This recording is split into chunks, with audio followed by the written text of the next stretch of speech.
Also, I emailed the ACLU out of the blue, just started emailing organizations, uh, Maldev, just anybody that I could. So that's one of the things that I did as well. Um, I started wearing my uniform and going to the border, facing challenges like I remember it was right before Halloween, and what the border agents told me, you got 30 days to take off your costume, and so you just had to deal with a lot of crap. But I still kept going to the border just about every weekend. I would go either to Friendship Park or to the border and just try to raise awareness. Um, So you've been very advocate with while you're using your military uniform. So some people would not agree with that, right? Some people would say that is you're using it out of code, you're using it to fight the US, right? sure. So you've already shown what's been missing, right? You've already done the calls to Congress, to representatives.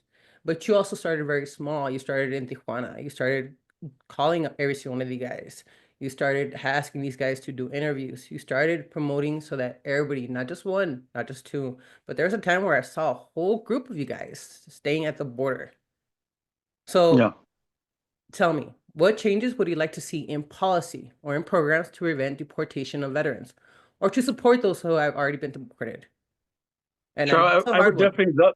One of the things that I would love is to have a program in place that every single recruit that is an immigrant is counseled and followed throughout their military service, and either becomes a citizen automatically, or that they have a time period, and that at the end, if they don't want it, that they sign in, that they know the consequences of it as well. And definitely would love to see more organizations involved. And but Jesus, that's been so difficult.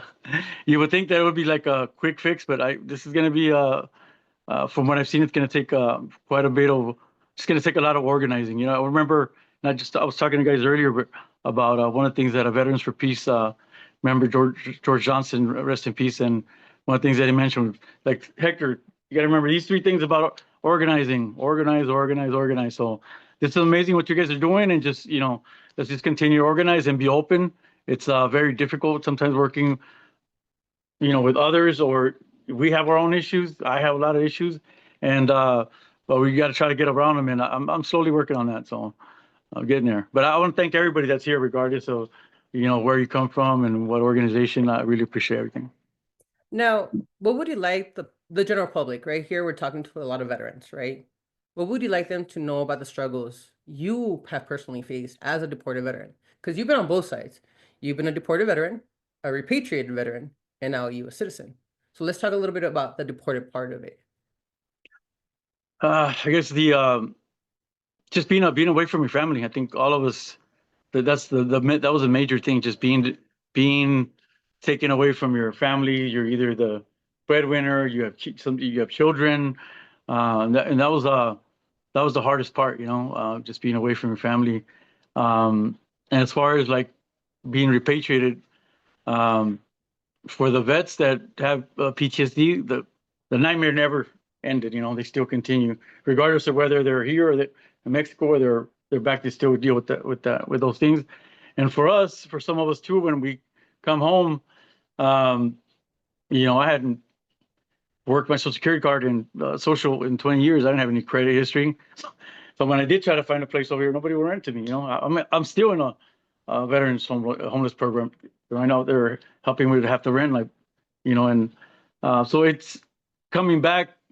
It's also difficult because sometimes the children that you left behind, you've also hurt them.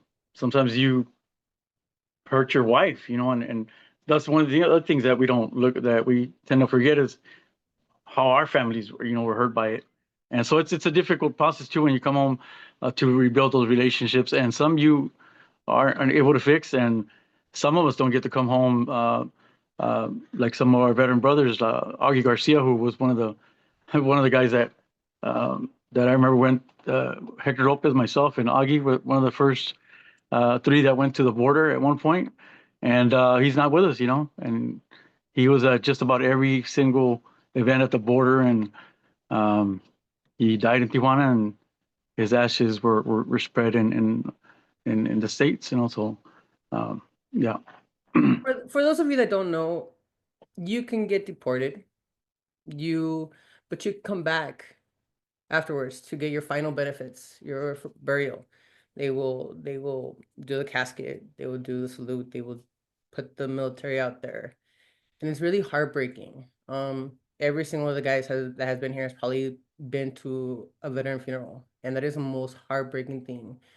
We have members that have actually the trumpist taps, right? That's still one song that to this day will make you cry. But it's even worse when you see a veteran come back after being deported, and now he can become a U.S. citizen. Now somebody can file the paperwork for them to become a U.S. citizen. That is very heartbreaking.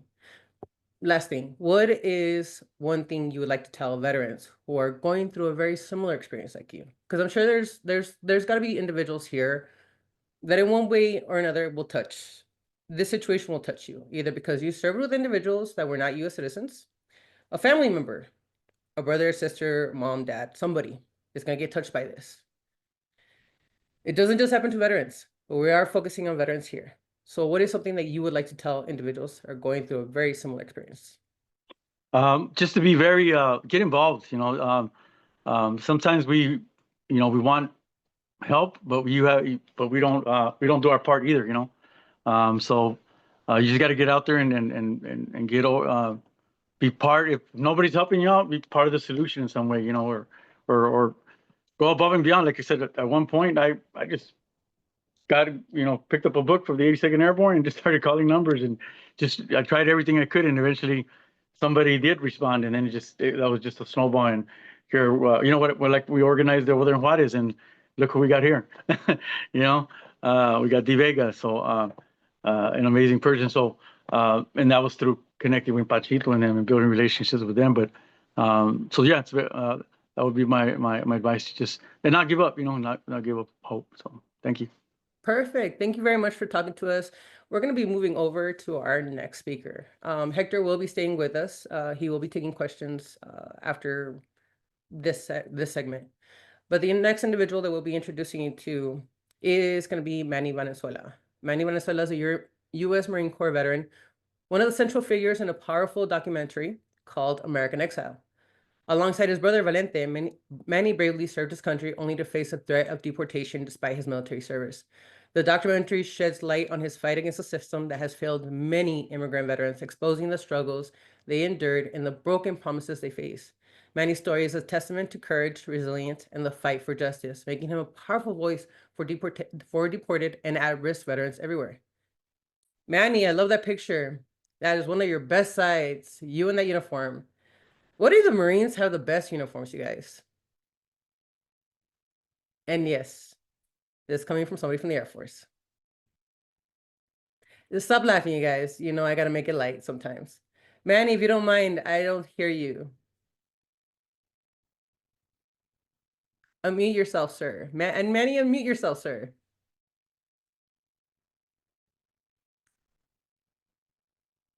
Sorry, you guys, technical issues. Sometimes it's operator error. We count on the Marines for everything. He just old. That's all. He just old. Manny, Come on, unmute bro. yourself, sir. Come on, bro. Unmute it. Manny, unmute yourself, sir. Yeah, We stand up for the Manny. Marines, Manny. Stand up for the Marines. Don't make There us you look go. You still You leave know, this they don't even crowd. know what it's all about. James, I don't know about him for a while. But, coming back to my story, I have there's 8 boys and 4 girls in the family. Mom and dad were busy. I mean, really. Out of the 8 boys, my oldest brother's Valente in the Army, Mario in the Navy. I'm a Marine. Fernando was in the Air Force. Richard was in the Army. What more can you ask for America? The Valenzuelas, every branch, even the Coast Guard. I have family in the Coast Guard. They were right there in El Paso, taking care of the whole El Paso and in Texas. All of that area is related to me, really, because I was born in the border of Mexico, in Palomas Número Uno. And when I was 3 years old, they brought us back to the United States. But what really saved me is my mom was born in the United States. And you know what? The President Trump it's got written in there that all those things he's going to do, and one of them is he's going to take away a person that been born like that to automatic American citizenship, that bill. So he's number one for me. I'm going after where we have to stand strong because, like I said, I love you, I can't Manny. even sleep at night. I can't even sleep at night, after what I had to do to bring everybody home. Hey, Caesar, here you go, man. I'm right there Now, with you 100%. now I understand that your family has served this country. Every single one of them has been in the military. Every single one of your brothers has been in the military. And Yeah. you guys have all fallen into, but I know for a fact that you guys have never been deported. You guys have gotten letters to deport you guys. You guys have letters to and be at court for immigration purposes. Appeared in court and I appeared in court and all that. And So let's talk about that it's part. just like, Let's focus on the part Okay. what you have done to support, your support or your advocacy has received from all of this work. Like, Well, what have you done? I know when- that you guys have an RV. You guys ride from here to Washington to Chicago. I've seen the film. So please do tell us a little bit of that work and how you got involved. well, like I said in the beginning, when we applied for benefits, and then right away we got that removal notice, and my brother got it too. So we started fighting that, and you know that my other brother Mario was in the Navy, Air Force, and my other brother, the other three brothers, they said, "Shh, don't mention this." They were all scared how to be, deported. They said, "We're not your brother." Shh. So I didn't mention them. So I said, "Hey, well." But when I found that statute that says the second I took breath on being born in Mexico, I'm automatically American citizen due to my mother being born American. And it says there, I do not need a certificate of citizenship. I am American on that statute law. I'm American citizen. I gave that to my brother Valente, and I said, you go to court, they're going to ask you to sign a paper that you're not American. Tell them to shove it. Because my first court, I went to court, and I found that statute, and I gave it to my lawyer, and she said, "Well, you are American." And I said, "Yeah." But the idea is, they told me, Mr. Valenzuela, what are you going to do? My lawyer told the judge, well, he's American citizen due to the statute. And then the judge just turned around and said, "Hey, Homeland Security, what are we going to do?" Well, if he comes over here and signs this piece of paper that he's not American citizen, we'll give American citizens back to him. And I said, you know what? You can shove that, where. I'm not going to sign nothing. You're violating my rights here, being in court because I'm an American citizen the second I was born. And this, I'm telling you, all of you, I'm looking and searching for lawyers, which I got all the paperwork for this case. And maybe, hopefully, it would help all of you to open this up bigger, because I run into a lot of people, and I did that RV. I drove, it had 35,000, not even 35, I had like 4,000 miles of driven. And the guy that gave it to me, I bought it from him, he never used it. Once in a while. Now he's got 150,000 miles, 150. I have drove all around the United States. Each state I have been, and each capital I have been with the RV. And people come by and ask me, and I tell them what's happening, and I passing up the word that, hey, I did say to God, give me a mission when I come back from Vietnam, to give me a reason to live. Well, he gave me that. We cannot allow this to happen. Even the president of the United States, I do say, how can you, as commander in chief of the military, stand there and allow this? And then you have Marines, mind you, Marines protecting you. Wherever you go, in the bathroom, everywhere, those 5 Marines are protecting your life. How can you stand by and be not and not be a commander-in-chief of the military. That is a disgrace and dishonor to all of us. And to me, I say to him, President, I hope you sleep well with this Marines watching you. And remember, you're deporting the Marines, Army, Navy, Air Force, Coast Guard. You're deporting the whole military. We bring each other back home, and hope you sleep right with Marines protecting you, because this is wrong. We all got to stand strong. And I'm fighting every which way I can. And I need those lawyers. I got all the documents, and I want to file a class action lawsuit. What they did to me destroyed my life. And I cannot go to, I cannot think of what to do, because the mission I asked, I have to complete it. There you And go. bring everybody home. And nobody ever turn around behind their back to be deported. Hell no. We've put our lives on the line. And what I had to do, gave those guys, there's no words I can explain, but it's ugly to see this. And As the an President advocate, of the United States. as a veteran, as one that's possibly of getting exiled, and this has affected your family many times over, that is your message to the population. That's your message to the audience. What is your message to those that fall within the same situation as you've been, you and your family? Well, I give them one thing to say. We're you have me fighting for you, no matter what. This guy has to be answered, period. And it's not by the political ring. The commander-in-chief of the military has to answer this.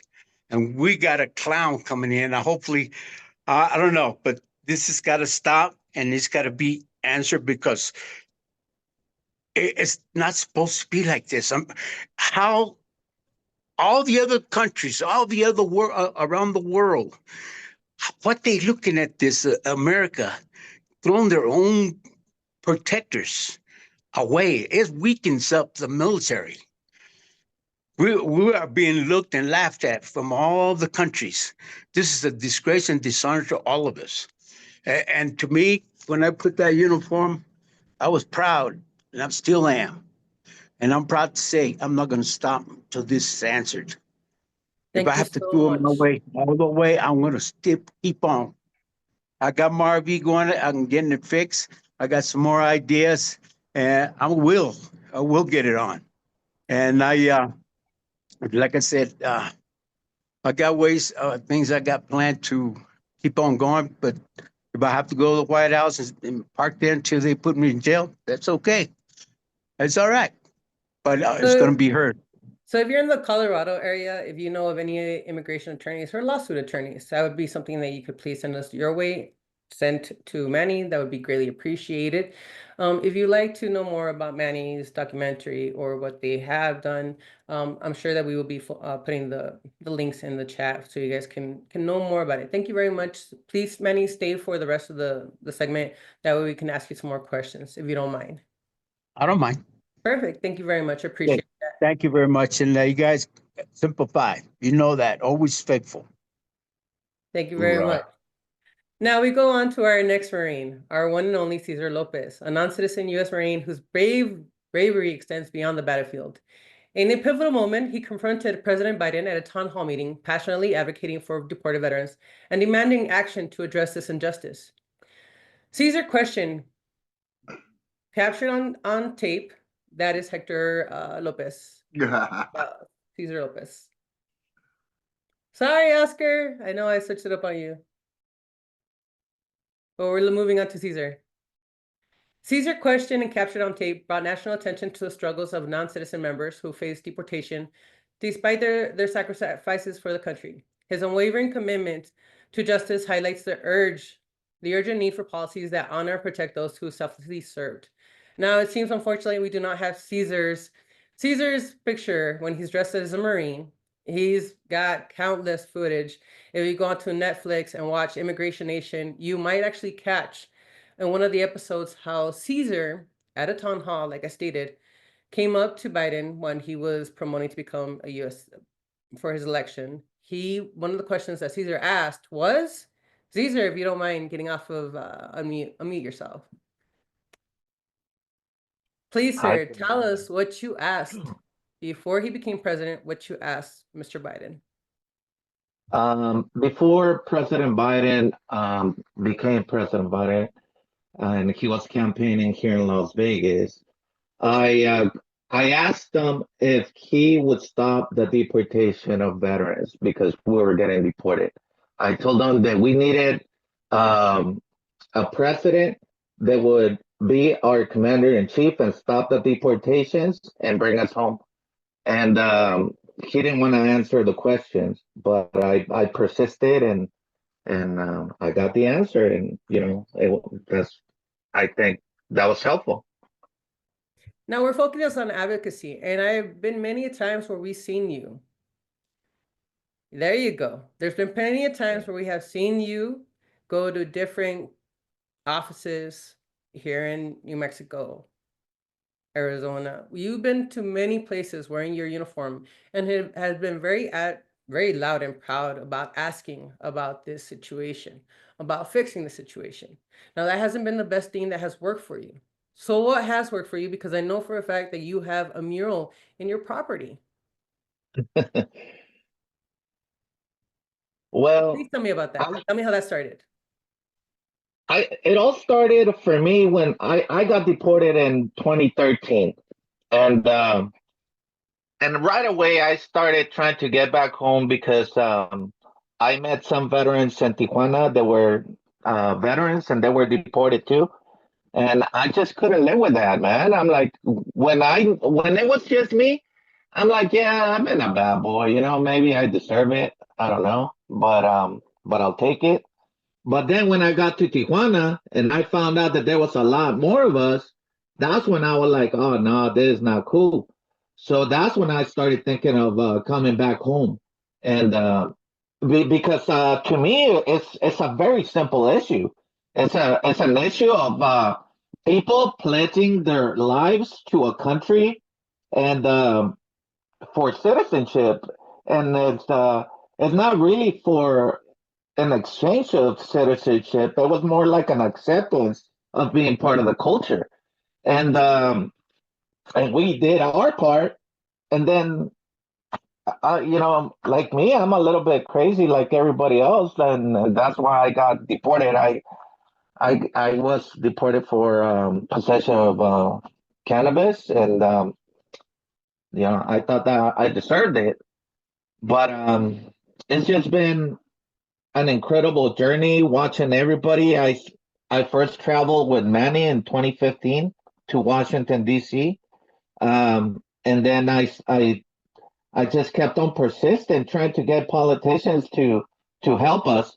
And I focused first on Congress to try to, because that's the right answer. The right answer is that Congress needs to make a law to stop the deportation of veterans and give us the citizenship that we earned. That's what needs to happen. However, like after 6 years of trying, I'm like, man, this shit ain't going nowhere. Because politicians, it's a revolving door. By the time you convince one of them, then he gets voted out of office. Now you got to start with a new one, and then when they see you repeatedly as well, and they know that you have no backup, they just kind of start ignoring you. And that's why I switched to trying to get them on camera. Because if I didn't have anybody behind me, at least I had the camera showing them that they knew. Because one of the biggest things when I would confront politicians was that, oh, I didn't know. I'm like, yeah, you knew, you fucking knew. So I don't like to be lied to. You either gonna do it or you're not. And this is one of those issues that it bothers me, man. It bothers me to my core because it's part of who I became as an American when my mom brought me when I was 4 years old, and I absorb all the values of America and what it was. I grew up like a Reagan Republican. trying to help out people and make a little bit of money. But now it's out of control, and well, it's crazy.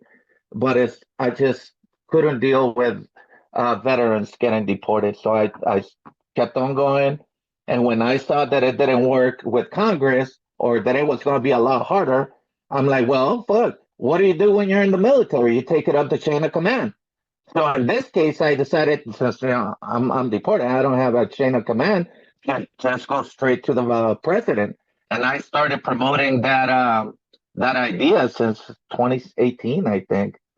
So, and I'm very direct about the approach. I might not be the the best messenger, but the idea is fucking is pure, and that's why they can't do anything to me.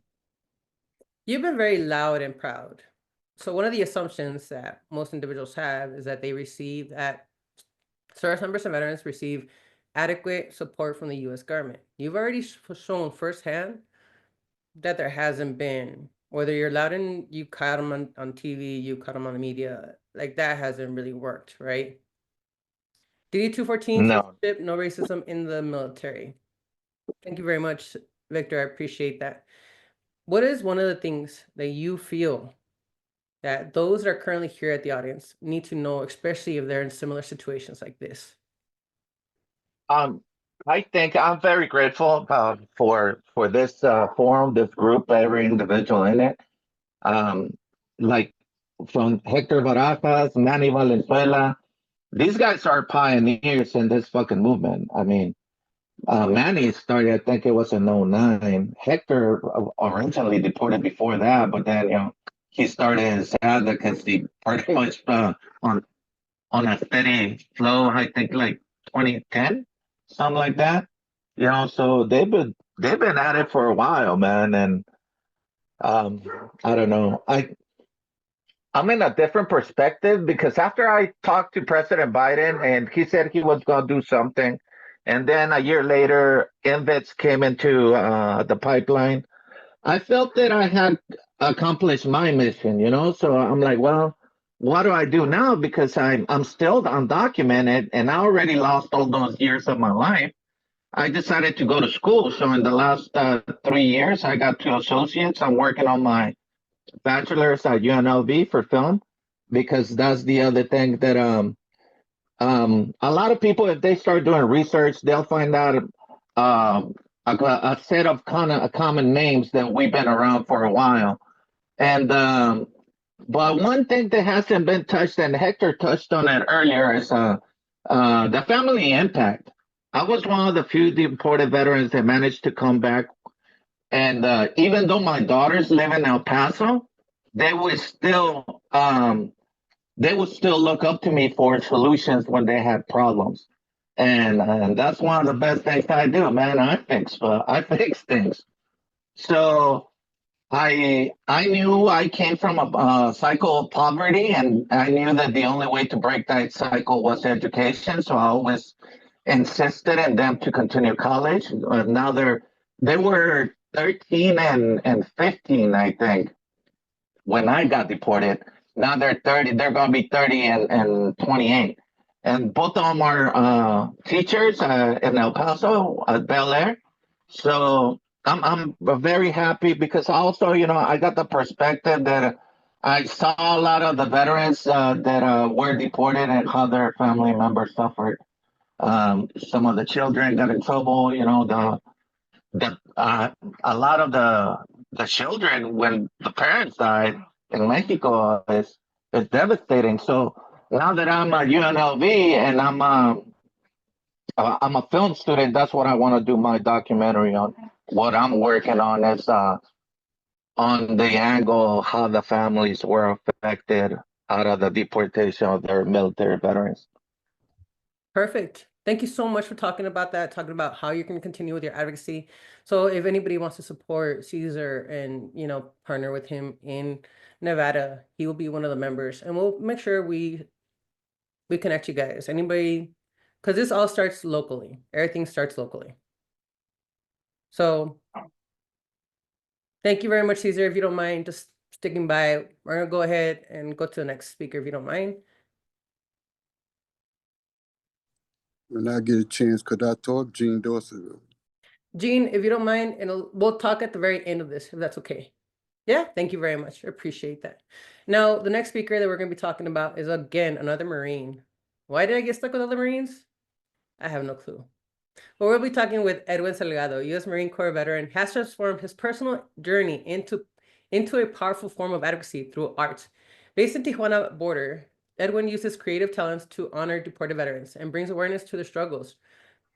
Through his Repatriate Art project, he has crafted poignant works that help describe the stories of deported service members and their sacrifices. One of their most profound acts is describing the names of the veterans who have died while deported, ensuring their legacy is remembered and their services recognized. Edward art is not only a tribute, but also a call to action, reminding us of the lives impacted by this ongoing injustice. Edwin Salgado, this man is one of the individuals that is currently not in the U.S. He has not been repatriated, but man, he has not stopped working hard. He has not stopped advocating for himself or for his fellow service members, females and males. So Edwin, if you don't mind, can you talk to us a little bit about how you got involved in this? Yeah, good morning. I was just I've always liked art, and one day Amos reached out to me and said, "Hey, do you want to come paint with me?" I'm like, "Sure." So we started painting. We redid the flag, and I told him, "Hey, I want to add something on there." He's like, "Yeah, sure. What do you want to do?" So I did my design. I showed it to him. Basically, it just said "Repatriate." This was in July of 2021. So we painted Repatriate on the border wall. Since then, well, that was pretty cool. I mean, it came out good. I wasn't sure how it was going to turn out because I had never done anything that big before. What did you want to show with that art? What did you want to show with, because upside down flag means distress, yes. right? And being on the opposite side, in the Mexico side, not the US side. So you put a flag upside down saying that we're distressed. You put a bunch of names on there that nobody knew about. So what did you want to tell the people with them seeing this big art project? Wanted to let them know that there's deported veterans in Mexico and in other countries, and that for the world to see what the U.S. government was doing to its veterans, and basically taking everything away from them and sending them to a different country that they a lot of times never have lived in. Now your advocacy work hasn't stopped there. You've had projects with Disney, if I remember correctly. Yes, we had I actually did 2 canvases for them for their museum, the Disney Museum. We did a self-portrait, and also I redid what is it? Iwo Jima, the veterans when they're raising the flag, but instead of having the regular flag, I did it upside down. Just to let people know what's going on and our struggles every day. Thank you very much. So anybody that wants Edwin's signature now, you can get it at a low cost, because later on he's going to be Mr. Picasso, and then that is going to be very, very valuable.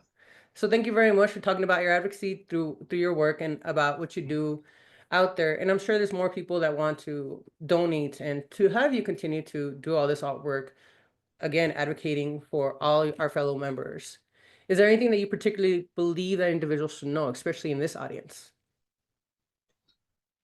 When you get deported, you get everything taken away from you. Your whole life is basically stolen from you. I've been here, what, 6, 7 years? I don't think I could go back. I already made my life here. So it's kind of like, I'm not going to leave everything here and go back to what? There's nothing there anymore in the US, at least not for me. My mom, my sister, they can come here and visit me. But I do want access to the VA, stuff like that. But it's basically whatever you have on you, that's all you have, that's all you take with you. and it's difficult to start from zero. Thank you so much for talking to us and letting us know and the difficulties of all this. If you wouldn't mind hanging back a little bit, we're gonna be going over to the next presenter. But so that the individuals here on this call can actually ask you guys questions, a little bit more personal questions, if you guys are okay with that. Perfect. Thank you so much. Now, the next person that we have up is going to be a very different perspective. He's not a veteran, but he fights like one of you guys. He fights like you guys Marines. That's for sure. So let me introduce Mr. Rob Young. He's a talented producer and director behind the impactful project, Excuse My Accent. With a passion for storytelling that bridges culture divides, Rob creates this groundbreaking series to explore the challenges and triumphs of immigrants navigating life in the United States. Through compelling narratives, Excuse My Accent sheds light to issues such as identity, belonging, systematic injustice, amplifying voices that are often unheard. Rob's dedication to fostering understanding and inspiring change through creative media makes his work both timely and transformative. Mr. Rob Young. Hey, how are we doing? Step right up, sir. All right. Yeah, my name is Rob Young. The first thing I want to say is that not being a veteran, I want to say I honor everyone's service on this call, truly. I initially got into the issue of deported veterans while writing a song and heard the two words next to each other and knew that this is impossible and had to do something. Made a cold call to Hector Barajas, actually, and asked him to be a part of the creation of a short film. And upon hearing the stories, decided to just dig in and create the film, Bring Them Home. So that's was 2018 and been fighting like hell ever since, just to be a voice of creating platforms to raise awareness for this issue. Now, as the audience can tell, there's different ways of advocating. Now, Rob has won, him and Daniel have won, which is the award that you guys just won, the Catalina Award? Well, we just got the film featured at the Catalina Film Festival. The film is also won the Veterans Voices Award in Portland Film Festival, and it's won Best of the Fest about 4 or 5 times, 3 times, including Catalina and San Luis Obispo. Just really figuring out ways to take this information and put it in different avenues to make sure that the public is aware that this is going on. Now, I know you said you respect veterans and have gotten into this, but what are the reactions that you get with individuals that are not veterans, right? When you present this film, this documentary to the general public, what are the reactions that you get? That's effed up, mostly. A lot of times, the reality of it is that there isn't a public awareness that this is even going on, and it's an atrocity, truly in every sense of the word. So whenever we see this presented, there is a sense of disappointment that I see.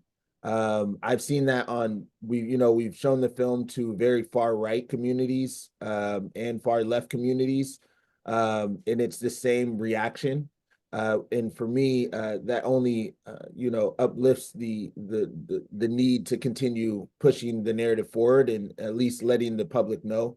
Reality is, and this is kind of the staff that I carry. The reality is if there isn't a collective consciousness that there's an issue, then it's really hard to really battle that issue. And so to be able to make as much awareness as possible to create public pressure on legislators to actually make a change is very, very necessary. And so I've been finding out different ways to utilize my creative prowess to just be a part of the solution. When we created the film, it wasn't necessary. It wasn't at all, getting into this wasn't about creating a film for entertainment's sake. It was about creating a film and then being a part of the solution.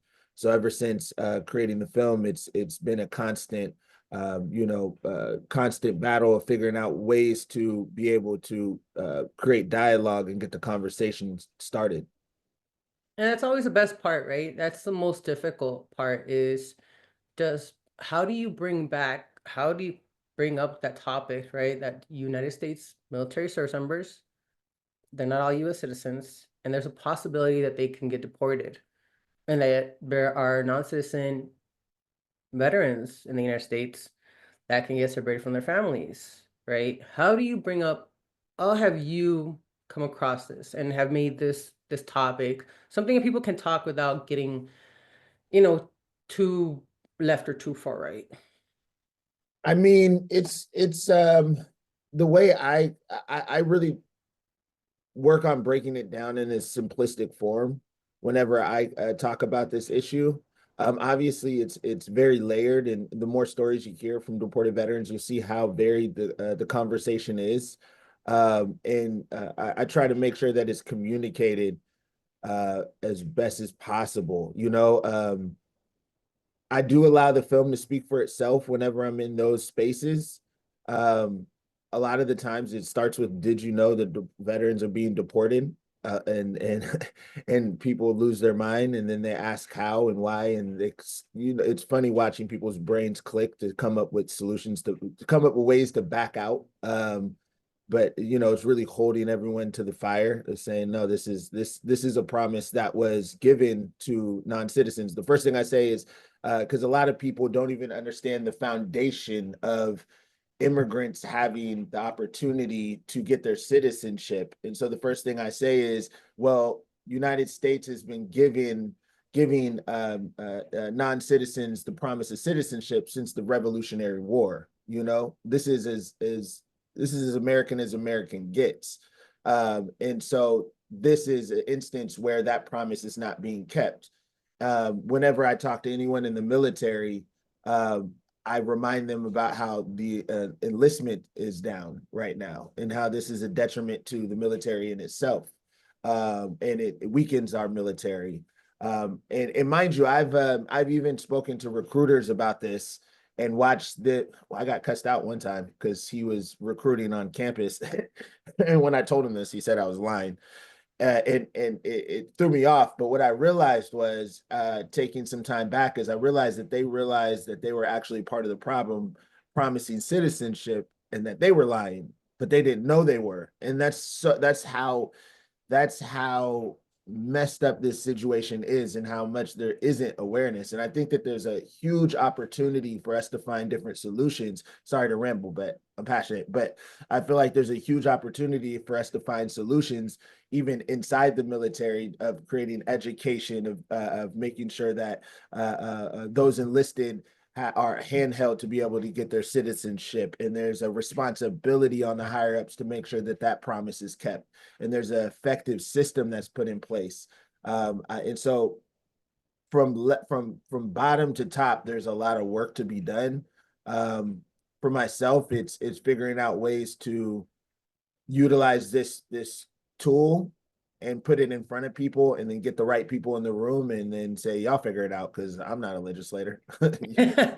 Well, I'm glad you brought up that tool, because we currently do have that trailer up for you guys to see. So everybody in the audience, if you don't mind, we're gonna take a small little break.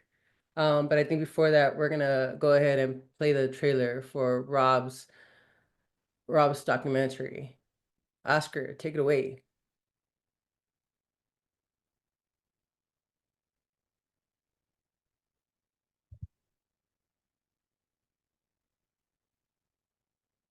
Military veterans of the United States who are not U.S. citizens being deported in order to leave the same country they once fought for. Fellow American. America should not be deporting military vets. It undermines our national security. You feel blown away. You just feel blown away. I am 100% disabled for PTSD due to my combat experiences. You're welcome.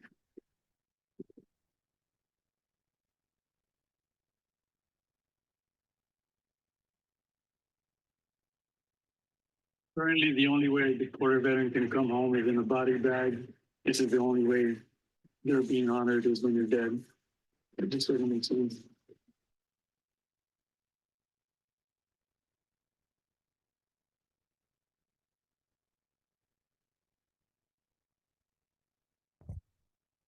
We thank you very much for this portion for having the conversation with me, Rob. Go ahead. Can I say one last thing? I forgot to mention. One of the ways that we have been pushing forward advocacy is with creating awareness through even walking billboards, which is like T-shirts and hoodies. James is wearing one. I'm wearing one. And I believe that there's a link that's available in the chat. Proceeds help, continuing the message and getting the film in the right places. So if you feel called and feel pushed, feel free to purchase. And it's another way that excuse my accent, has been using creativity to push forward the narrative and just create awareness as much as possible. The last thing I'll say is, and I'm sorry, and I'm done. But the last thing that I'll say is that for myself, this was actually the first film I created. I didn't even know how to make a film at the time, but the calling was enough. The why was more important than my lack of knowledge. And sometimes contribution just comes in the effort in itself. And so if anyone feels called to be able to participate, it doesn't matter what you do. It's literally picking up anything and everything around you and finding ways to push forward the narrative. And we're looking to find ways to get this film into colleges. And so if there's any ideas, so if I can inspire anyone, that's definitely what I would leave everyone with. Thank you very much, Rob. We appreciate that. We appreciate everything that you do for us and how you help in advocating and pushing the message. And we could not do this without you. And now, if I remember correctly, we are a little bit over on the break. But Oscar, if you don't mind, thank you very much for letting me be part of this. Yeah, no, Vega, thank you so much for leading this conversation, to all the veterans and to Rob, the advocacy. I mean, we always want to make sure that that's what you're hearing, is you're hearing that this is something that we're all going to do together and push forward. Folks, we're going to take about, let's see, it's 11:05 my time, Pacific time. I'm not going to do the math. Sorry, y'all. Why don't we take about, let's do a bio break so everybody can kind of stretch their legs, grab some water. Why don't we return back at about 11:10? So in about 5-ish minutes, everybody can go stretch their legs. We'll take a break. We're going to get back into the next portion. And the next portion is going to be the organizing and advocacy part. How to get involved, what to do, things to hear for, how to stand together, how to use these stories that we heard and put them in front of the places that we need to, be able to speak truth to power. I'm in the link, folks. If you've been moved and you want to get down with the cause and help out some of these veterans, help out other veterans, see what can happen. I put a bit.ly link inside the chat. It's a quick little sign-up form that you can use just to get us your information. You can also become a common defense member and get down with us, with all our crazy antics. Leo knows, as a proud Marine and advocate out there in Arizona doing the damn thing. Folks, we need help, in all these issue areas that we have. So if you want, sign up. We'll get you linked up, but why don't we take I went over for a minute. So why don't we take a 5-minute break at 11:11? We'll all get back and we'll take it to the next section and we'll talk about organizing and advocacy. And hopefully our guests stay around because we want to do a Q&A. So if you have those questions, please save them. At the end of this, we'll definitely invite all our veterans back and Rob, and then we'll get down on some Q&A. And, I think I saw Leo ask some questions. So we'll all see each other back in about 5 minutes. Thanks, everybody. Or you can hang up. Hey, Gene, are you still there? Gene. Yes, I'm here. All right. Is it okay if we put you at the very end of all of this? It's going to be around 11:40 when we're going to be having questions. And I know that you like to tell your story and want to tell your story. And maybe we can get you with one of the individuals that are here in the audience to help you narrate that, to help you, Yes, no problem. I'll help him. All right. Perfect. No problem. I'll tell you one of the good things about Gene being on here is Gene is now in Chicago, and you just heard that they're supposed to start the raid in Chicago on Monday. So I'm definitely curious as to where his head is going to be at going forward from there. If you guys don't mind, those that are currently in the chat, please let us know where you're currently at, what state you're currently at, because everything starts small. I'm in Las Vegas, and out of personal experience, last time 45 was in power, there were a lot of raids here in Las Vegas, man. Everybody was running scared, and I didn't leave the house. So, you know, there's more to come. If those that are currently putting where they're looking at this from, if you are willing to help those that are in vulnerable positions, please also let us know. Whether you have a spare room in your property, or if you're willing to donate to get these individuals to a safe location, please let us know.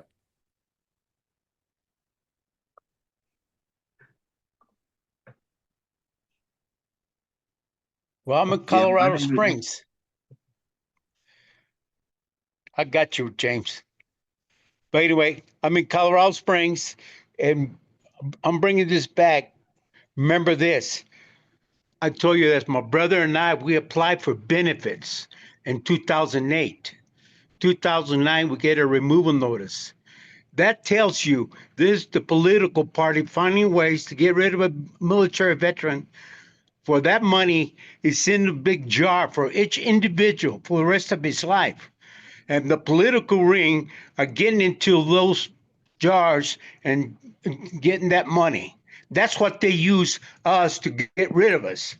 An excuse for them to get their hands in that money. We have to find out and get an investigator to find out what's really happening on that money. Because that proves it right there. When my brother and I applied for benefits, we get a removal notice right away. And mine was from misdemeanor resisting arrest, drunken disorderly 20-something years ago. That's bull. I paid for that, and I told the judge I paid for my crime. And this is something different. It's all about the money. For every individual, there's millions of money there for each, for the rest of his life. The political ring, we have to clean up. And we're more than this political ring. All the veterans and active military should get together and find out really what they're doing is the money they putting their hands in there. It's not about honor of America. It's about the money they're getting their hands in. We got to get rid of this political ring, and we have to stand strong on this. Together, we can do it.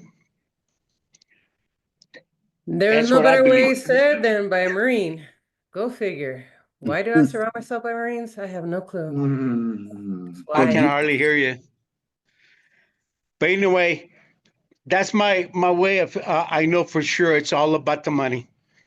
Because if we wouldn't apply for benefits, they would have said, "Hey, that's cool." But when we applied, all of a sudden a red flag came on. Hey, let's get rid of them. They were born in Mexico. We can get rid of them.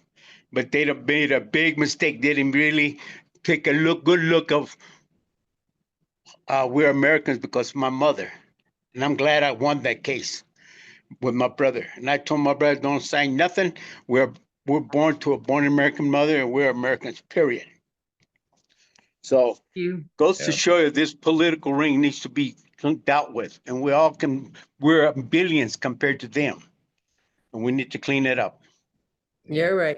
Ooh, Oscar, thank you so much. It is Yep. now your turn to take over this part of the session, sir. All right, thanks, Meg. I appreciate y'all. All right, let's see who's hopping in. We got about 29 folks. Looks like everybody's kind of trickling in little by little. No need to go on camera or anything, folks. Let's sit back.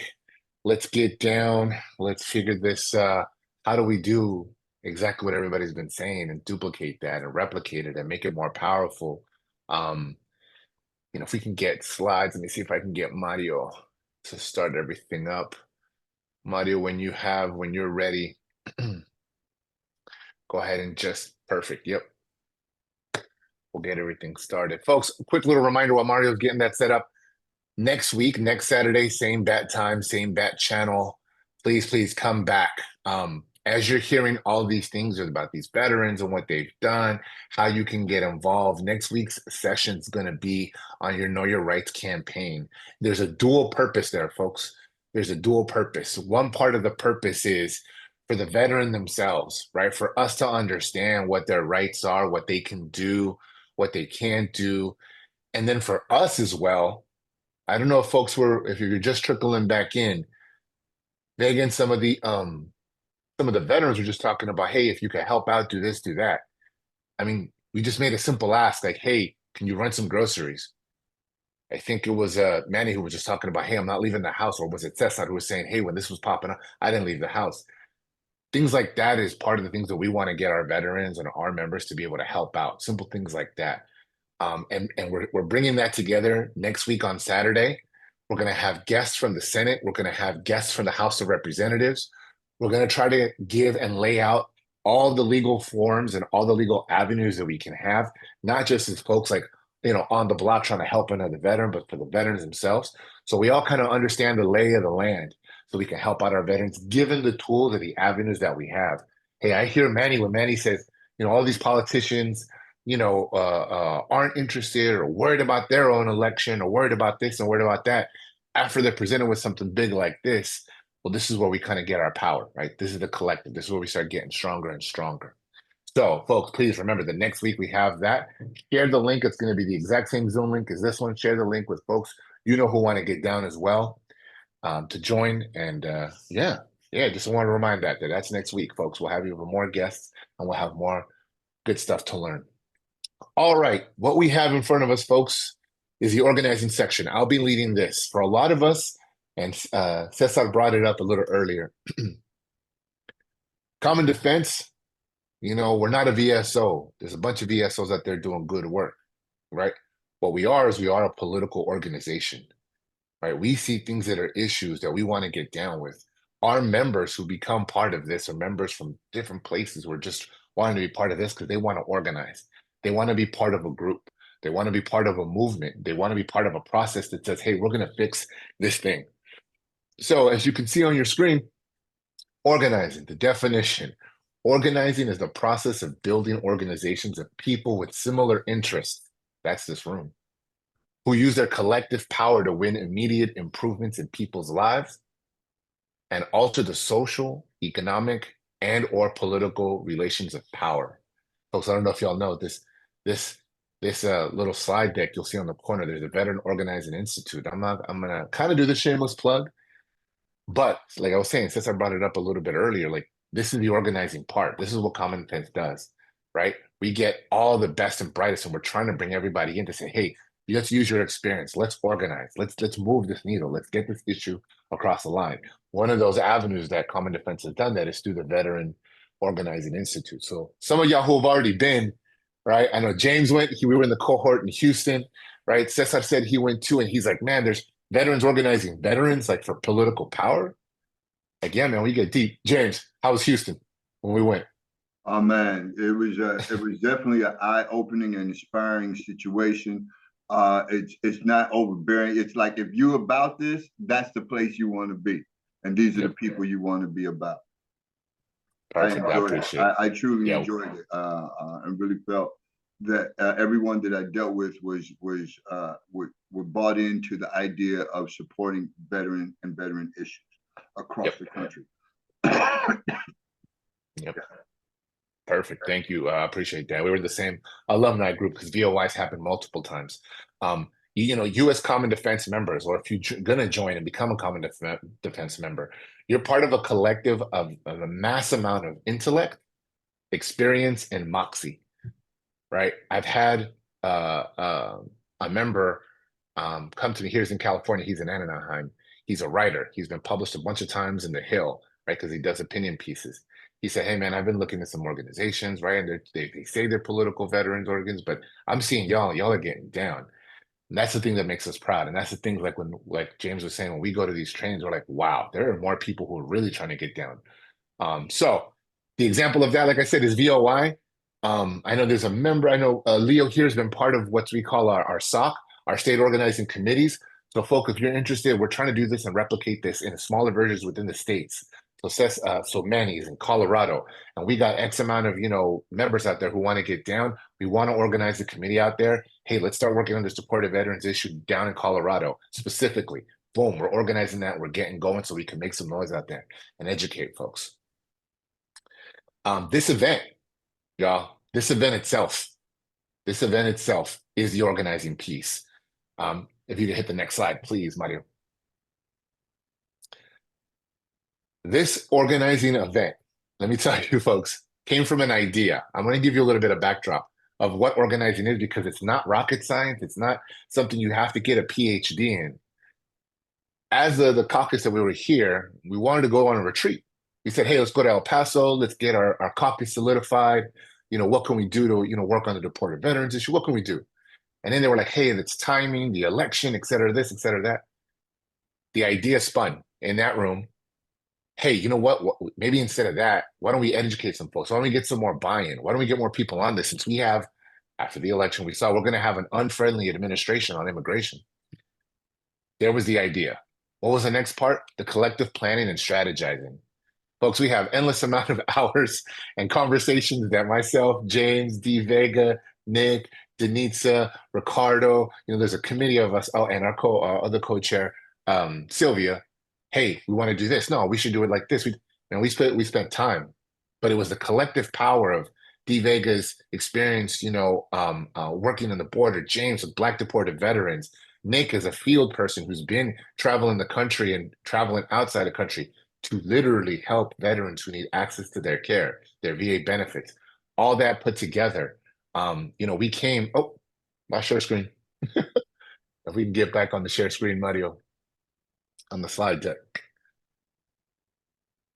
Anyways, I'll continue while Mario's looking for the slide deck. All that came together as an idea. And they were like, all right, cool, let's do this. We're going to make this 3-day educational series. We'll put everything together. And what we'll do next is activate. This is what we're doing here. We activated all of y'all. We sent these messages out. We sent this, our emails out to say, hey, let's activate you. Come understand this issue area. Let's get people involved in this because we know it's important to them. So we started educating. Again, this is the forum itself where we're educating all our members who want to get down on the issue, right? From the basic 101 to this moment where we're organizing and how to advocate, and to the know your rights part. And that continues to go because it's not just about this issue area, it's about all the issues, right? All the issues that are important to us. And so that's what we want to keep on moving forward with. And then after that, right, you got the mobilize. That is the next day, right? That is next Saturday is, hey, D. Vega might be, in this part of Colorado. Hey, guess what? We got organizations in Colorado who want to get down. I keep on using Colorado. I don't know why I keep on using that state. But let's say California. Hey, we got organizations in California. We know James is in California with Black deported veterans. Hey, how can I get involved? Hey, D, go to James. James is going to hook you up because guess what? We have X amount of things that we need help with, right? Again, one of them. Hey, we got a veteran who needs some help getting to point A to point B. Awesome. That's how we're mobilizing folks. Another opportunity we can do. There's something that happens. James brought up, and we can talk about it a little bit later, but James brought up what might happen in Chicago this coming Tuesday. I don't want to, automatically start, letting the alarm bells ring, but all of us can feel it in our core that this might just start kicking off sooner than we anticipated, or as we anticipated. But we want to send folks. We want to get a press conference. We want to start doing these things. That's the mobilizing piece. That's the part where you go to your city council and just even bring it up. All those things we want to help train and activate folks for. Why? Because at the end of it, when we sat there and we brought all this together, we were like, how are we protecting the veteran? How do we do our piece with our collective experience? Protect the protected veteran. All right, if we can get the next slide, please. All right, so I'm going to take back just a little bit and get back into the organizing. James smiling because he knows what's about to come next. Folks, I want to take it back just a little bit. For those who went to VOY, for those who don't know, there is a long line in history of American history of veterans who have got down for civil rights, who have got down for activism, who've been amazing, amazing activists. And let's go ahead and hit this slide. This is called the VOY Patron Saints, the Veteran Organizing Institute Patron Saints, right? And we'll do a quick little history of everybody. I mean, here we go. Harriet Tubman, Union Army and abolitionist.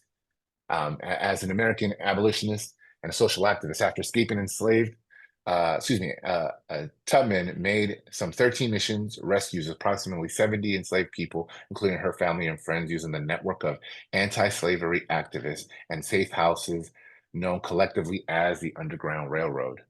During the American Civil War, she served as an armed scout and spy for the Union Army. In her later years, Tubman was an activist in the movement for women's suffrage. Again, veteran. Next slide, please. Here we have Celeria. Spanish Civil War, Abraham Lincoln Brigade, World War II, U.S. Army. Folks, during the interwar period, Celeria became one of the most famous Black American anti-fascist women in early 20th century by risking her life to fight fascism and eradicate oppression abroad as a volunteer nurse during the Spanish Civil War. Celeria's story of aiding and caring for wounded soldiers in Spain instead of attending to patients in her home country drew global attention to the racial apartheid African Americans experienced in Jim Crow era. Let that sit in, folks. Here's an individual who's saying, I'm going to be a nurse. I'm going to get down and try to help people. That's what she wanted to do here in her own country, and her own country was turning their back, was, just creating more and more bridges just based on her color. She said, you know what, I'm going to apply my stuff somewhere else where I know I'm going to be appreciated. That's what she did. So key story of aiding and caring for wounded soldiers in Spain instead of attending patients drew global attention. The racial apartheid and African American experience, Jim Crow. In 1938, propaganda pamphlet entitled "A Negro Nurse in Republican Spain." Oh, I'm making him off mic? No, okay. Kia not only highlighted the personal discrimination she faced while working in Harlem during 1930s, but also described Republican Spain as more progressive and an equal society than the United States, where she could work free of racial discrimination. Next slide, please. All right, we got Medgar Evers. Medgar Evers, I mean, again, folks, I might be repeating stuff that you already know. I was an American civil rights leader, activist, and soldier who was the NAACP's first field secretary in Mississippi. Evers is a United States Army veteran who served in World War II, was engaged in efforts to overturn racial segregation at the University of Mississippi, and the segregation of public facilities and expand opportunities for African Americans, including the enforcement of voting rights when he was assassinated. Next slide, please.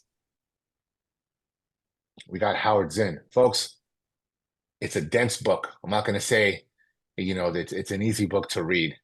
But please, please, please, you have Howard Zinn, World War II, U.S. Army. You have a historian and an activist. If you haven't picked up this book, please go ahead and set some time. Get it. I know that I have it on Kindle. I have a hard copy and I have the audio version. You have to get down on this book and you have to understand the history of the United States, not from the winner's point of view, because the winner's point of view tends to glorify so much. And here's Howard Zinn in his book, A People's History of the United States, because it's the people who were affected is the history that he's writing. All right, next slide, please. All right, we got Harry Belafonte, RIP, who just passed away last year, or I guess the year before. World War II, U.S. Navy, entertainer and activist. Was an American civil rights activist and a soldier who was I got the wrong one, my bad. Harry Belafonte himself, I mean, just a musician, an actor, who started cracking the scene, right? Whose roots were West Indian, and became popular because of his singing, and it started meeting with racism within his own field. Where, if I remember correctly, one of the events or one of the broadcasts or events that he was doing and recording, because a white actress or a white singer touched his shoulder during this recording, what ended up happening is they ended up stopping the recording right there and saying, no, we got to take that again because there's a white woman shouldn't be touching him. And then, there's the fight. I mean, this is just ridiculous when they're doing any entertainment. So he ended up being very good friends with Martin Luther King, Dr. Martin Luther King, who we've just celebrated his birthday. This past Wednesday on the 15th, and we will be celebrating on Monday as well. Next slide, please. Like Chavez, right? I mean, leader of the United Farm Workers and everything that happened in that movement. You have, another World War II U.S. Navy veteran. You can see it from these photos, right? And all the things that he did for the cause to show that, hey, folks, that there's the labor part of this all too. You know, there's the labor and there's the racism part of this labor of this discrimination, and uplifting those things and standing shoulder to shoulder with folks. And you know, him, look there in that photo with him with Robert Kennedy, as this hunger strike was progressing, you know, speaking truth to power, getting allies, doing whatever you can, being an activist so that he can bring attention to this issue. Next slide, please. And guys, when I went to VOY, I didn't even know of this Marine until this was presented. Mario, just a quick heads up. When you click the center, it's going to present a video. So careful when you do that so that it doesn't click the video. But Dr. Robert Bullard, U.S. Marine Corps.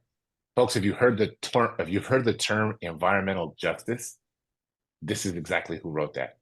There's a book out there called, oh my goodness, what, something in Dixie. Why am I blanking on my head? Oh, something Dixie. Dumping, there it is, Dumping in Dixie, which shows exactly this, right? Where you have communities of color next to dumping grounds. And after him noticing that in one space, if I remember correctly, I think it was in Georgia, then his study kept on going to show, hey, in the South, this is an actual thing and we need to stop this. So if you get a chance as well, Dumping in Dixie is a great book. Next slide, please. There we go. Gilbert Baker, another activist, U.S. Army, and again, at VOI understanding this, and this is, you know, us coming to this, and luckily we have, you know, Common Defense to organize this and school us. The pride flag, the pride flag here, you know, and the inception of it and understanding that and what that meant, right, for a lot of people, that symbolism. And another veteran, you know, speaking up, finding their lane, kind of like Edwin had and Cesar have with their art, finding their lane and saying, hey, this is how I'm going to be active. This is how I'm going to get my issue across. This is how I want people to see this. It doesn't have to just be, you know, in front of a member of Congress or their staff or whatnot. Like Cesar says, you know, that can get frustrating, but find what's best for you and how you can show your talent and bring up your issue as well. And this is another example of a veteran doing that. Next slide, please. All right, and Monica Helm. Monica Helms, U.S. Navy, transgender activist, founder of the Transgender American Veterans Association in 2003, and remained president until 2013. TVA sponsored the first ever Transgender Veterans March to the Wall. 50 trans veterans arrived in DC and visited the Vietnam Memorial to honor people they knew whose names were on that wall. They also made history when they became the first openly transgender people to lay a wreath at the tomb of the unknowns. All right, folks, that just wanted to make sure that we understood kind of our history and to know that even though we've been in the military and a lot of us as here, we're supposed to be apolitical, kind of supposed to be a certain way. That's not true, folks. We have a long history of folks who've done activism. And I wanted to make sure that I spent the moment kind of honoring those folks and for us to know that there are people behind us. And somebody said it before, some folks in this room are going to be these people who are on the slide, who are doing this work. I know James is going to be, I know Vega is going to be, right? I know all these veterans who've done, you know, their activism, they're going to be on slides someday because they're the ones who did this work. They said, you know what, I'm going to keep, you know, marching forward. All right, folks, let's go ahead and hit the next slide. Narrative strategy. So I'm going to kind of get into some of the stuff for you to understand, for our members to understand kind of what it takes, right? Going back to what I said before about us organizing and what we're doing, we have said, some of us, and we'll get into this in the next half, have gotten into conversations with members of Congress, with day-to-day folks on exactly, hey, how we got to get, you know, how we got to do something about deported veterans. You've heard our own veterans say, hey, man, I'm doing what I can to lay down my cause, and folks aren't listening. Well, here's a quick little lesson, and this is something that is just a, you know, or seeing the tip of the iceberg. But when it comes to, you know, doing our education and hopefully in your state, getting a state organized committee through Common Defense, we can get some deep diving into this. But narrative strategy plays a huge, huge part. And what it is understanding when you say something, you have to say it so that it resonates, right? And then how, as we all can say something together, we can all get together and say something, and how that'll resonate so we can start convincing people about the issue we wanted to tell them about. Next slide, please. All right, here it is. A narrative is a story. A strategic narrative is a story that is purposefully created with meaningful elements and intention in order to produce a desired outcome. There it is. Next slide, please. Components of compelling narrative, a protagonist, right? Who represents the we in this, right? That's the protagonist, the we, the us, right? The villain who's causing us harm, the values that define we, right? Why are we doing this? The conflict with high stakes calling us into action. So the protagonist, folks, in our specific area is going to be who, right? Who's the good folks here? Who's the folks fighting the fight? The organizers, the advocates. Yeah, I can see James, right? The affected veterans. Those are the we, the folks like you who want to get down, join the session, right? And understand more. That's the we. Who is the villain? I'm gonna go ahead and let somebody come off mic and take a quick shot on who is the villain causing us harm. Our government. There it is, right? Cesar just said it. And to get it a little more specific. Wait. Let me tell you something. I'm a messaging expert. The enemies of democracy have to be in your story. The enemy in the frame if you want to compel people to you. There you go. This is part of a longer conversation, and I can help. I'm an expert. I have hypno training. Baby boy, let me do this. Let Vet speak. It's my whole project. I got your ground education tool. I made this for all of you. Amazing. Perfect. See, there we go. I will be hitting you up, darling. Trust me. That's how you're digging it. I got you. And let me tell you something.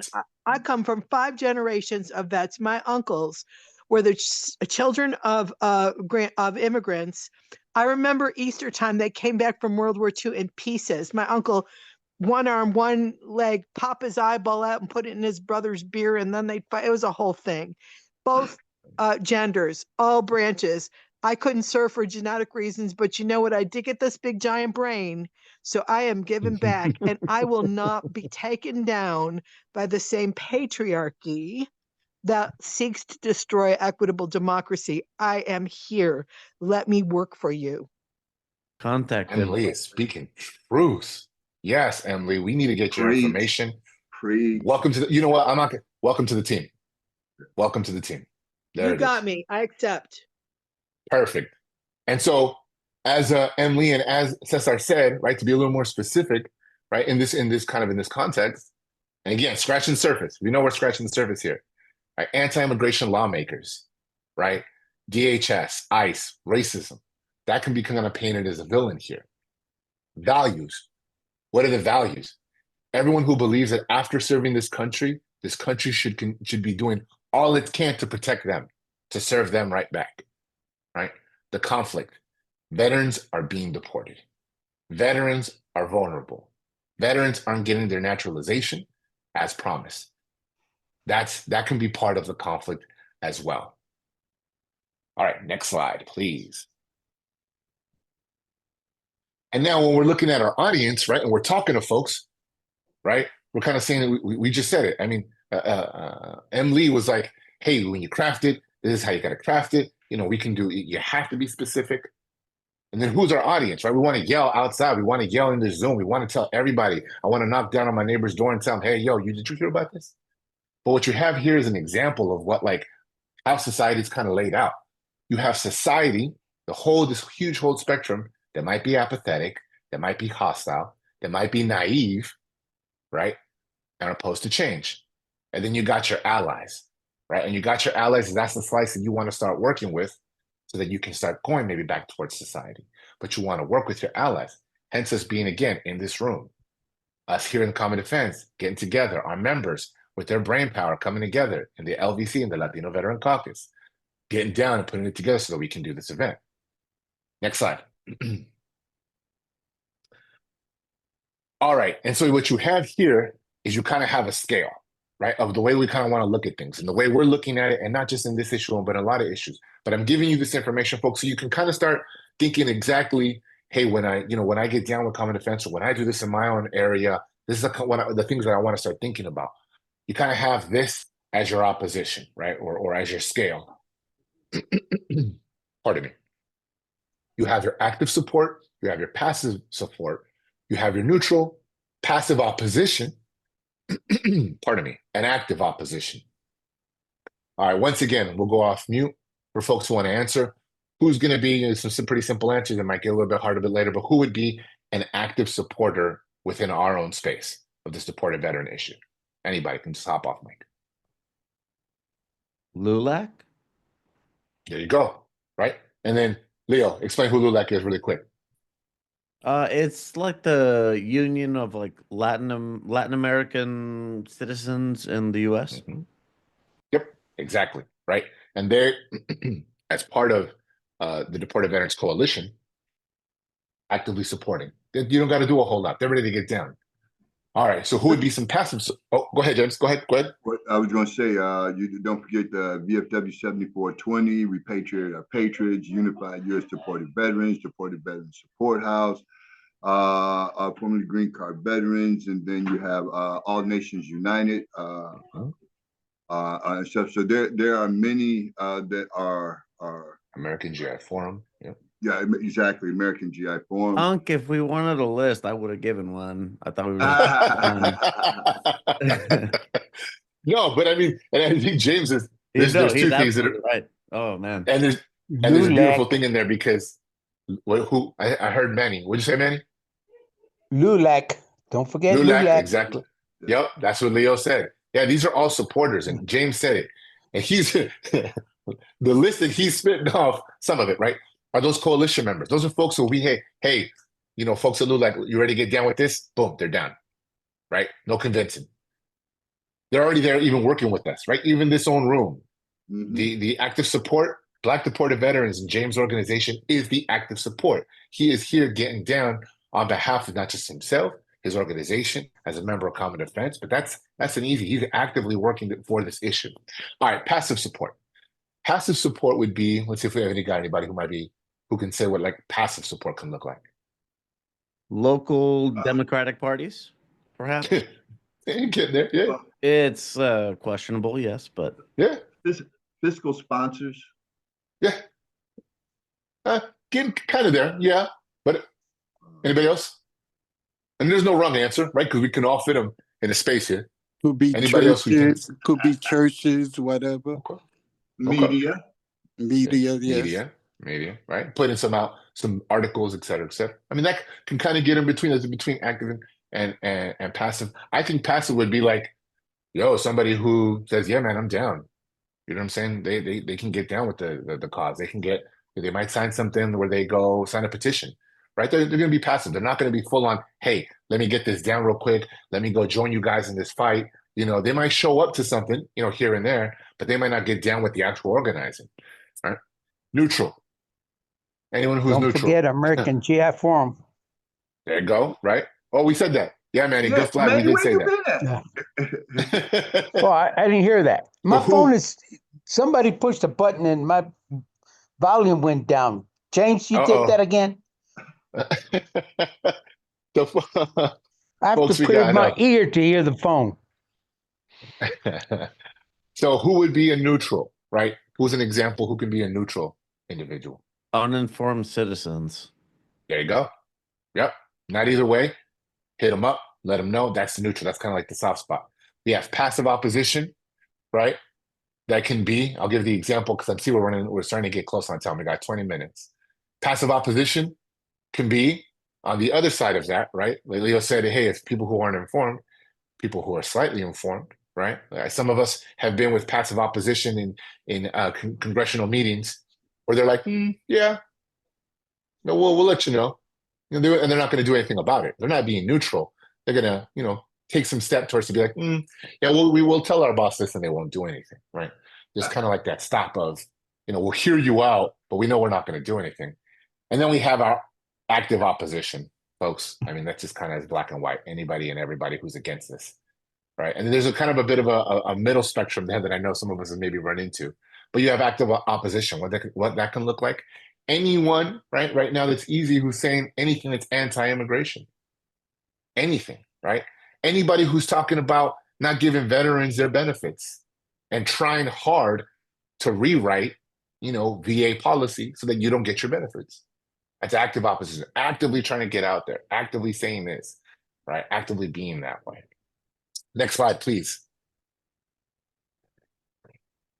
And here we go. Just a quick little download. Same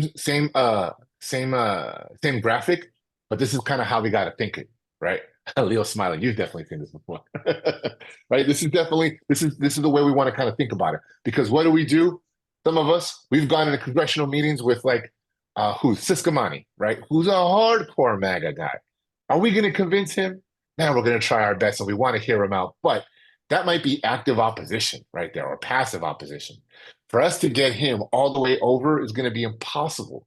It might be so difficult. But what we can't do is we can get people to a certain place so we can be won over. We can tick them one over. So for folks who are passive support, it'll be easier to take them to active support, to get down, host something, right? Tell their city councils, go out in front of the cameras and say something, get down like that. Instead of just saying, hey, yeah, I appreciate it, and I want to help out somehow. You got your neutral folks, like Leo said, who don't know anything. We can get them to say, oh yeah, you know what? I have never heard of this, but let me get down and let me at least sign something to say I'm going to help out, or let me get to your newsletter and hear more. And then you got your passive opposition, right? That might be a little bit more difficult, but now we're talking about neutralizing, right? And again, Emily kind of brought it up. There's a deep dive that we can get into on what neutralizing looks like, right? Maybe not even paying attention. Maybe not like we said in our Latino Veteran Caucus, and what we want to do this year is, hey, if we're not going to do legislation because we know we're not going to have friendlies, all right, let's neutralize anything that might come that way. And let's go ahead and start focusing in this area instead. Like I said, folks, there's deep dives that Common Defense can definitely organize in your state. Like it's DOI is one of them. The state organizing committees is another, where we can do deep dives so folks can really, really understand these concepts, and we can all be better leaders. All right, and let's go ahead and go to the next slide, please, which I think might be the last one in this section. The last one, yeah.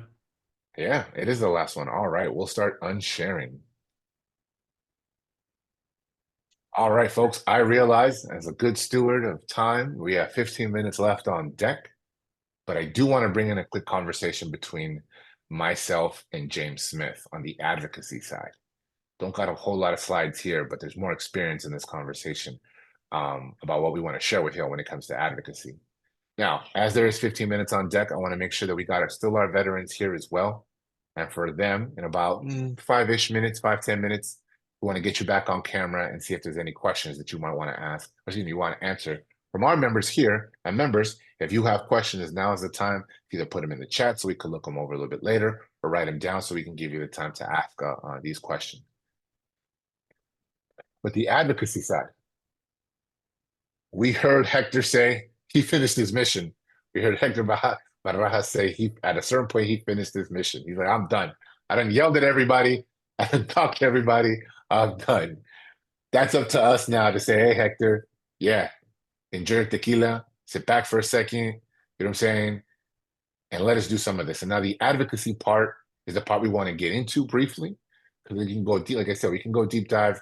We can talk about a whole lot of methods when it comes to sitting down in front of a legislator, either in person, like was brought up, LULAC and the ACLU hosted 2 years ago, a year and a half ago, a trip to the Hill, where a lot of the veterans here, a lot of the folks here, attacked the Hill, went out to the Capitol and started talking to the staff and members of Congress to tell them about this issue. That's one of the ways you can definitely do it. But I'm bringing James. James, we did the bio last time. And I think everybody here already knows you as much. But James is one of the founding members of the Black Deported Veterans. I want to give him a little bit of space, a couple of minutes for him to describe his work in the Black Deported Veteran space.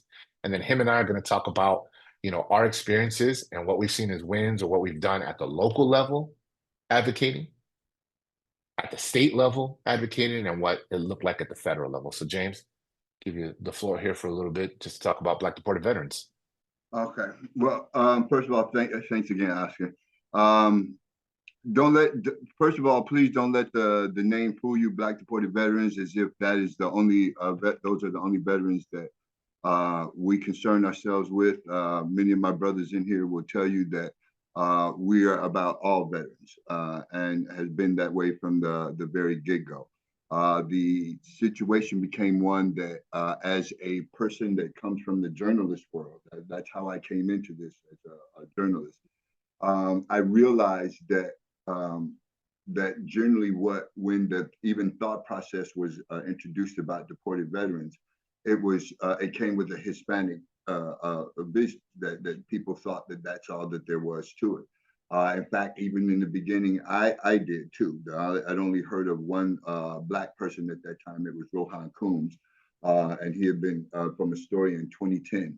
But as time went on and actually riding around with Manny, it was basically in 2021. I first got in this back in 2013, but in 2021, I started riding around with Manny. And there were many things that I began to see, to understand ways to begin to look at this.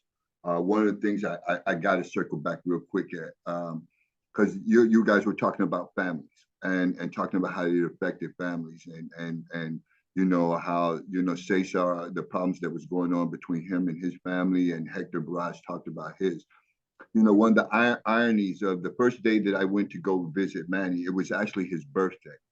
And they had picked me up from the airport and took me to this restaurant where his family was having, celebrating his birthday.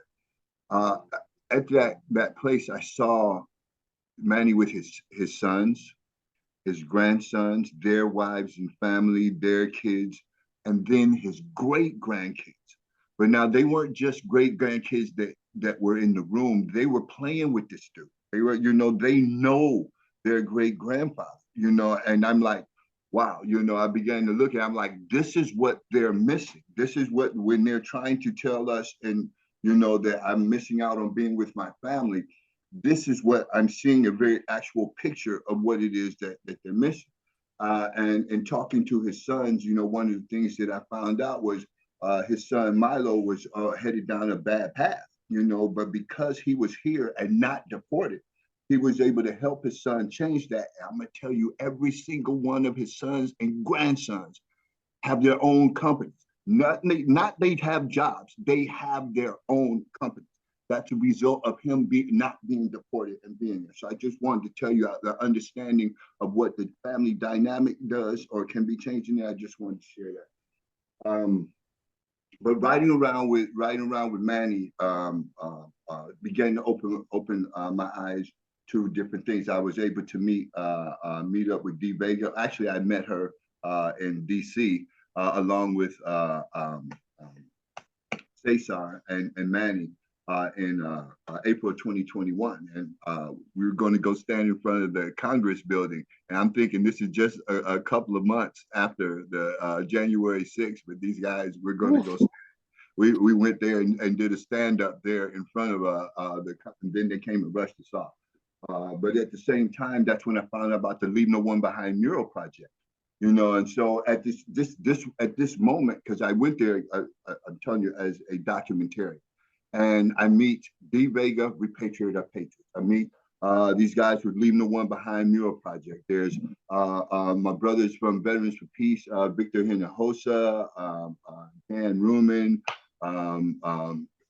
Dax, you know, there, and then I meet Manny and them, and I'm like, wow, this world has expanded from when I first saw it in 2013 and just being Deported Veterans Support House being supported with ACLU and VFP. It had expanded, you know, to even more. And I'm like, okay, wow, okay, this is really, you know, beginning to look like it can go somewhere. But everybody, unfortunately, was working in silos, mostly in silos. And you know, one of the things we thought, and I would talk about with Victor Hinojosa and talk with Manny, and then with D, was how can we all, you know, work together with D Vega, how we can all work together. And then I met Nick, and Nick fired it all up and got us going into that. So through networking with those people that I realized what was going on, you know, and were activists in this, we began to build network of people that became a coalition of its own. At that time, it wasn't the Deported Veteran Coalition that we're talking about, but we began to be able to talk and source out certain things of our own. As BDVA came into life in January of 2022, it began to be a thing of reaching out, to organizations that I felt that would be responsive. So since this was a Black veteran, we were Black and we were veterans, I reached out to Black veteran organizations. I reached out to Black social organizations, and just like they spoke of, I hit hundreds and only heard like 1 or 2 people back, or, online got a few likes, keep up the work. And it's like, no, motherfucker, come and help out. That's what I'm looking for you to do. So that's how it got started with me locally. I met up with Livy, and Livy showed a great support for us when some people didn't. And stuff, and started building ourselves locally there with Veterans for Peace, the Poor People's Campaign in California. At that time, there was a supervisor, Nathan Fletcher, was a staunch supporter of the Deported Veteran Movement, and actually awarded BDVA with the nonprofit of the year in 2022. And then we hooked up with NAACP. As we went along, I know you say like local, but it was doing local, state, and national kind of all at the same time. All right, so but that's how it got started locally. Gotcha. I appreciate that, James. And there might be a little bit of echo. I don't know if that's still going on or that feedback's going on, but yeah, James, you are the example you're giving. I mean, the advocacy part, that being in the in the weeds of this, meeting other folks, what you said, not working in silos, is super important, because this isn't just a one-dimensional issue, right? Because we understand it's not a one-dimensional story. It's also not a one-dimensional issue and who it's affecting. So if we have Black deported veterans, we have female veterans, right? Well, this affects veterans. Not to loop back in the conversation about, the Spanish language and feminine or non-feminine, but veterans doesn't have any connotation other than it's a veteran, right? We've all heard either with shade of green, right? What shade of green are you?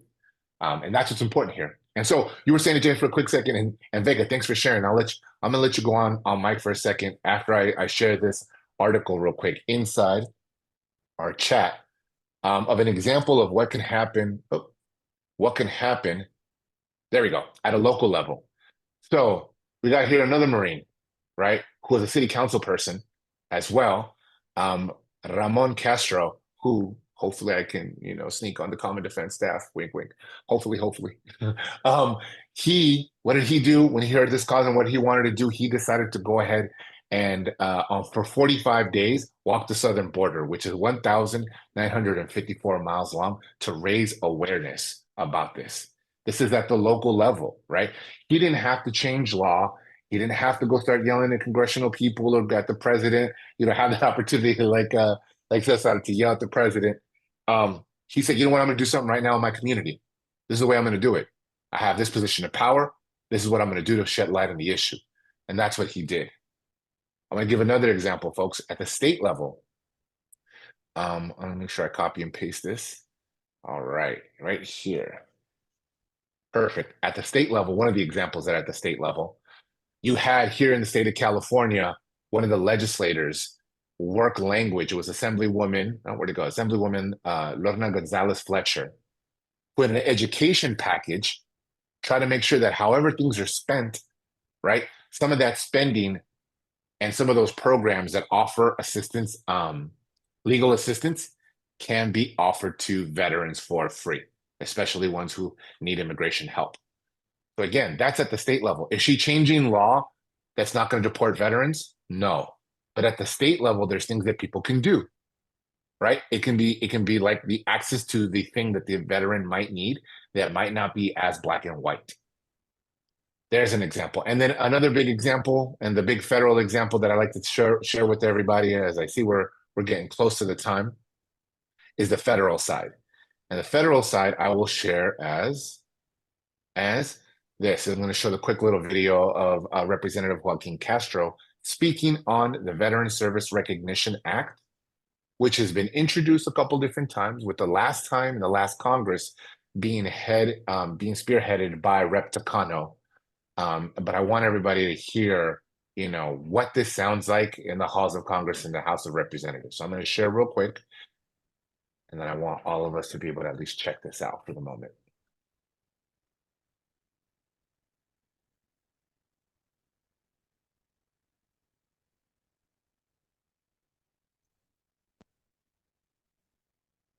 Yeah, you might have to share sound.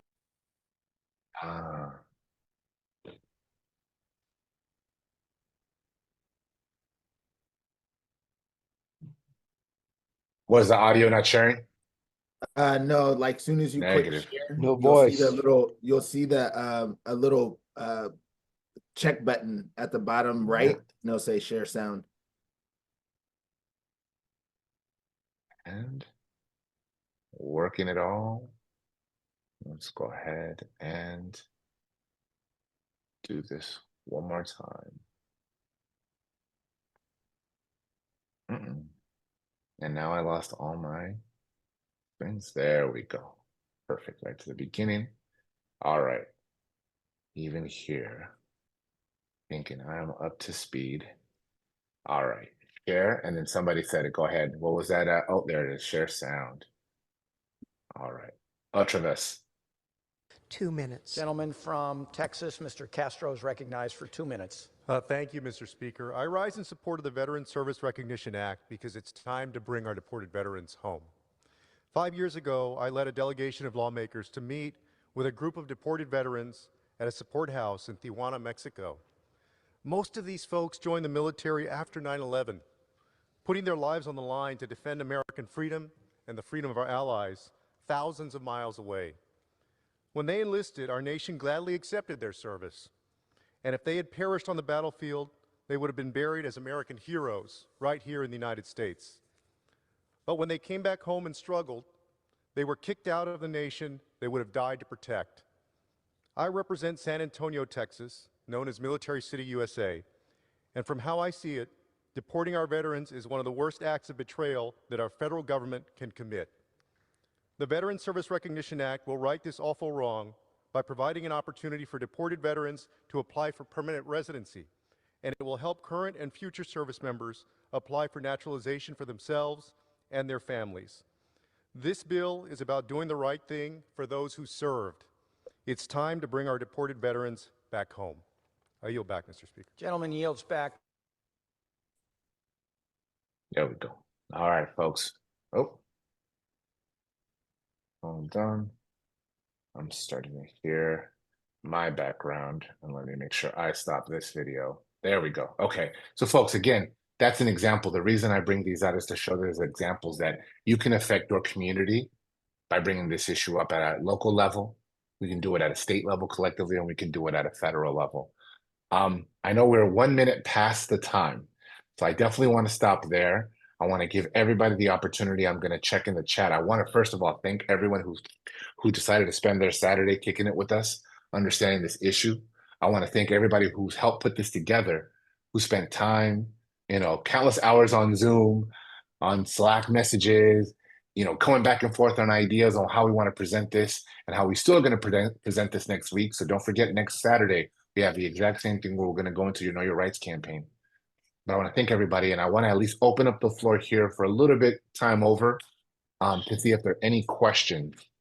If I can, for any of the veterans. Yeah, Vega, let me please. go ahead and there's a comment that was made at the very beginning of this, is I work for ICE, and when I found out how veterans were treated and deported, it was gut-wrenching.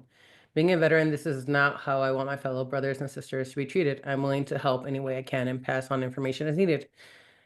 Nick will be the first one to tell you, anybody that has been at the port of entry, walking any of the veterans back, it's horrible when you talk to them, service members at ICE, DHS, Border Patrol, CBP, whatever agency they're with.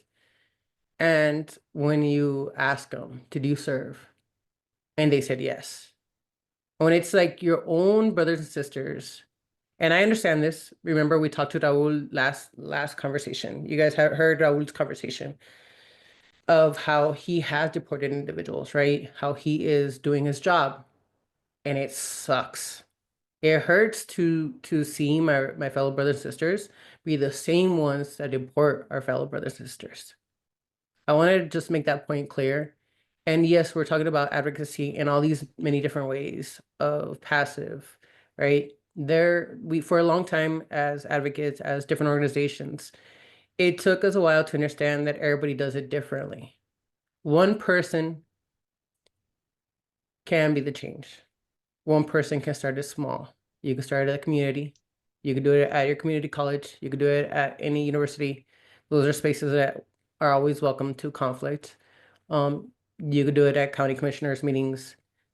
But you're being the first one to stand up and say something is what makes a change. One person can start a movement.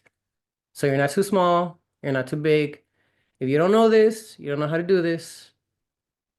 We are always between Caesar, between Manuel, between Edwin, between anybody that has been in this space, between Nick, anybody that has been in this space, Ramirez down in Acapulco or Baja, Mexico. Any of the individuals are more than happy to help you shadow them, to guide you, to help you have a conversation about this. Just Rob was the first one to say, like, just having that one conversation, how do you bring it up? And a big thing that I do want to point out is if you are a member that likes to videotape any interactions between law enforcement, please do me a favor, put those cameras to good use, especially when helping with our fellow vulnerable veterans. Because that will be one thing that will help them to stay if they become a victim of law enforcement, unfortunately.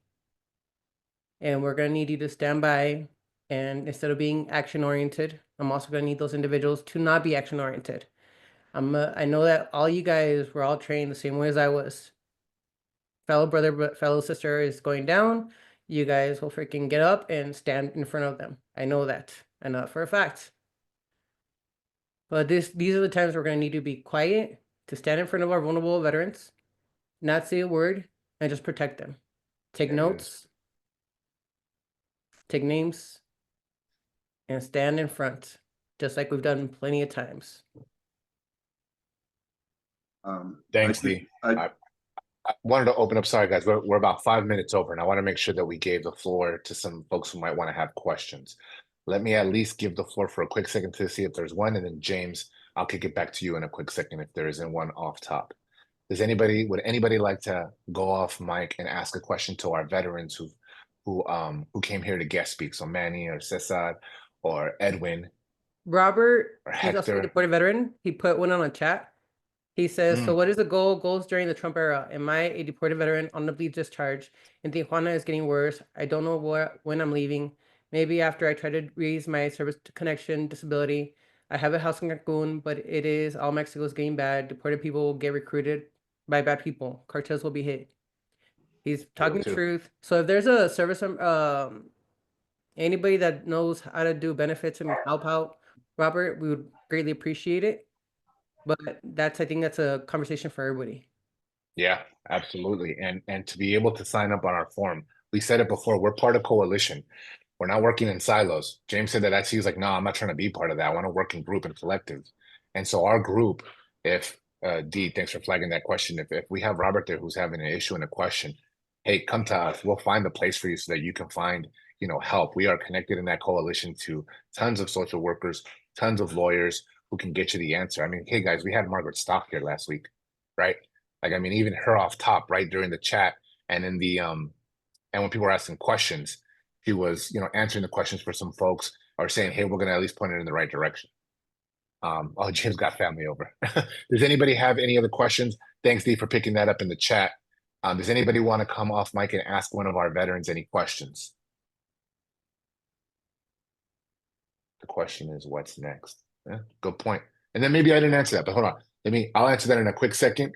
But does anybody else want to come off of mic, off mute, and be able to ask a question to either Cesar, to Hector, to Edwin.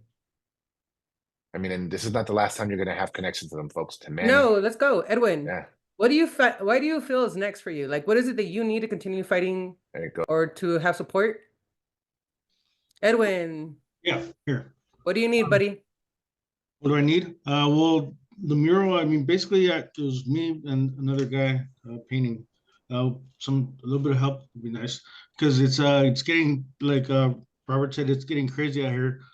Two of the guards that kick it in the parking lot got killed in the last month.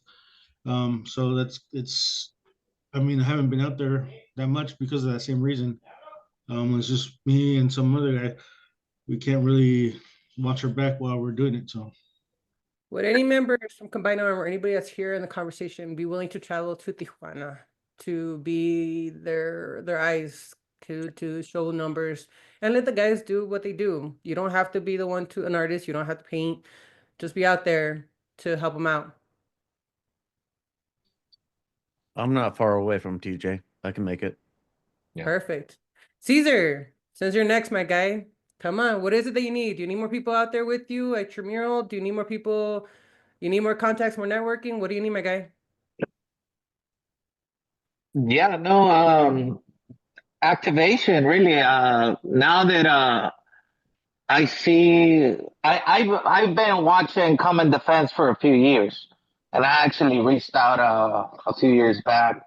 But now that everything's coming together, the only bad thing is that it's coming together at a bad time, with everybody doing their job. I mean, especially during the last 3-4 years that I was absent, you guys have done so much work, man. That it's amazing. On what is next, I don't know, because I've been here by myself for so long that I only plan on survival, and right now I was just planning on fucking going underground, because I was here the last 4 years of Trump, and like I said, that was pretty bad. So now I was getting ready to go underground again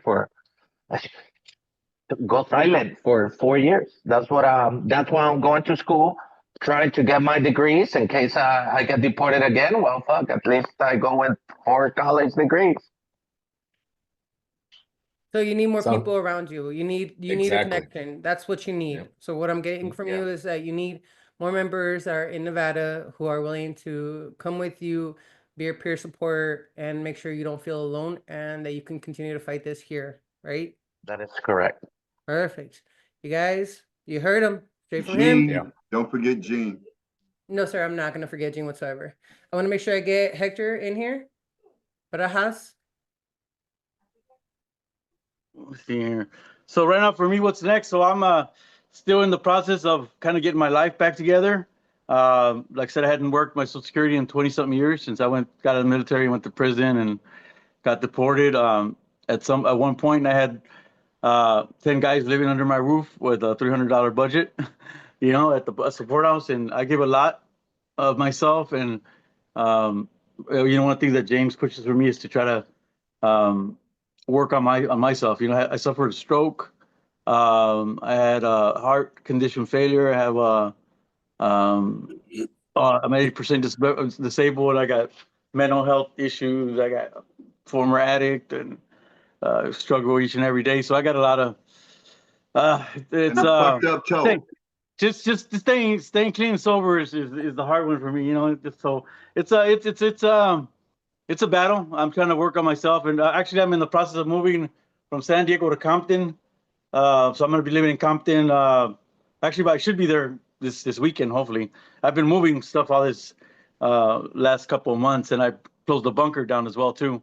But I got a truckload of stuff. So if anybody wants to help me unload with this weekend or Monday, I got a broken foot too. So anybody's willing to volunteer, but it's I'm still trying to figure out a lot of things. So we'll talk. I'll get over there Monday, bro. All right, we'll talk. So anybody in the Compton area that can help out a veteran with a broken foot, make him feel older than what he already is, please do, because Marines, for some reason, believe they can do absolutely everything and anything.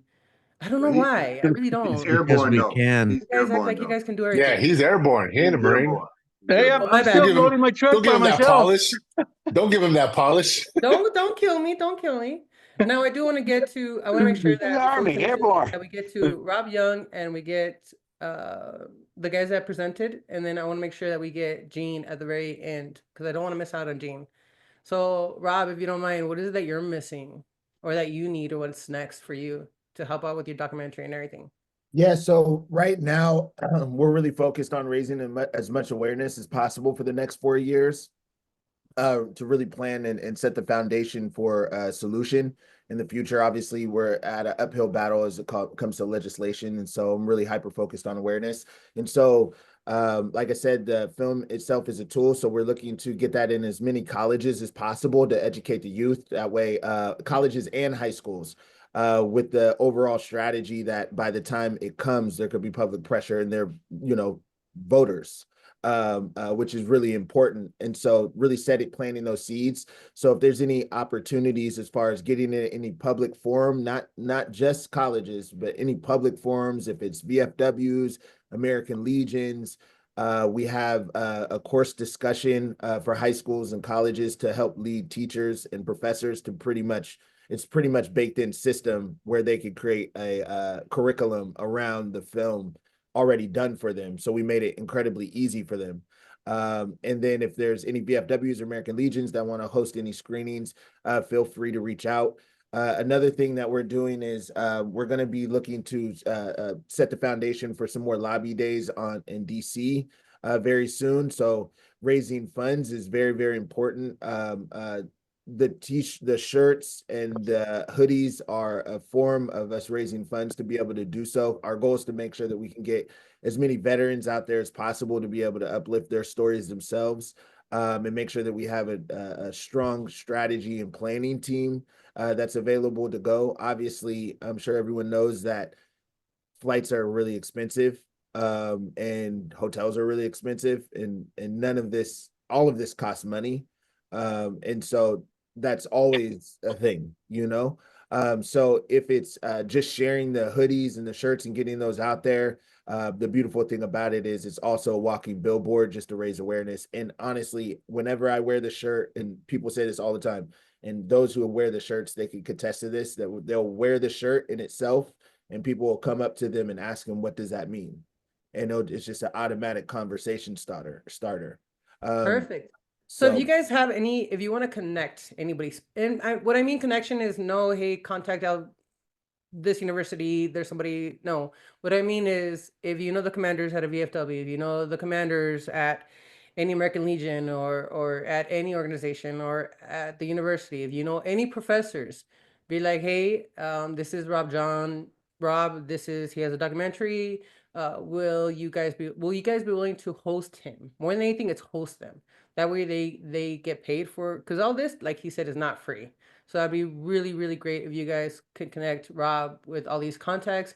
Now, Manuel, if you don't mind, we're gonna be talking about you. What is it that you need for your RV to continue advocating, to continue going from place to place, from city to city? What's next for you? What do you need? Well, most of it is like I gotta see about getting it.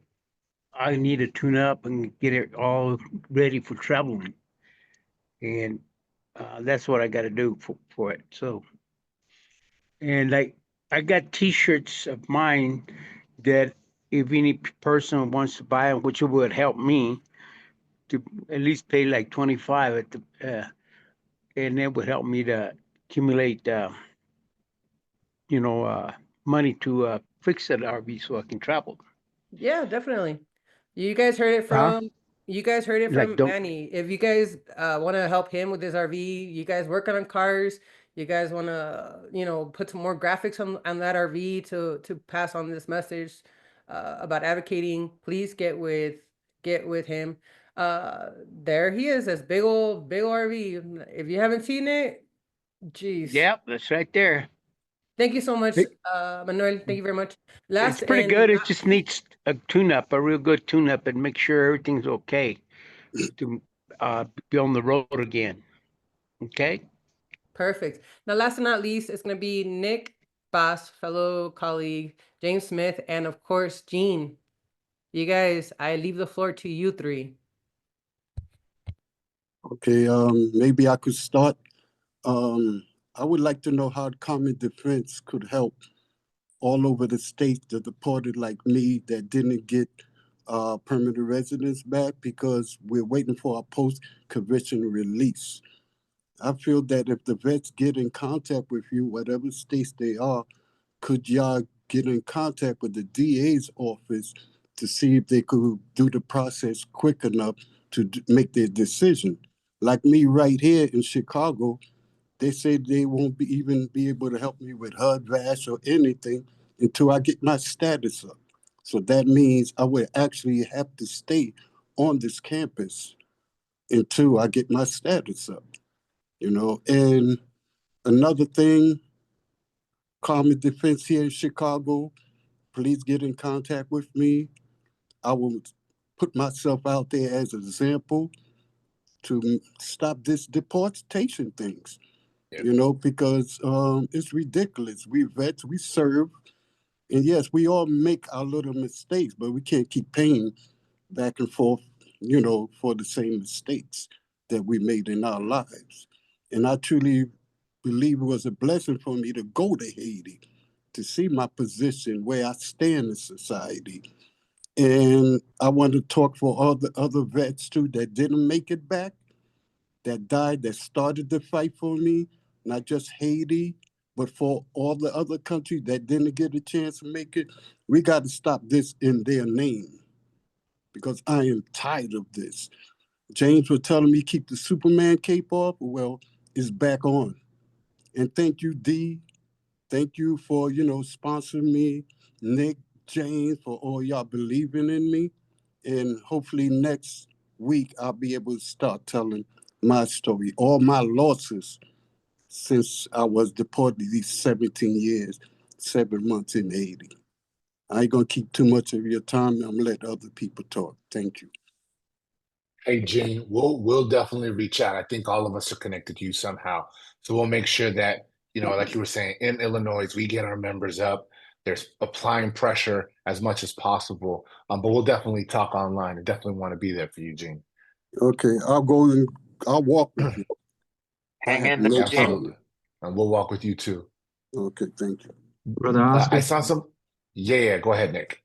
All right, so one of the things I wanted to highlight is like Brother Gene talked about, he's not a permanent resident yet. So through the Biden administration, they had an executive order to bring about the Invent initiative, which brings the VA and DHS together along with nonprofits. And through this immigration initiative, we've been able to bring back a little over 130 vets, but not all of them have gotten their citizenship. Not all of them gotten their permanent residency. Some are here on humanitarian visa.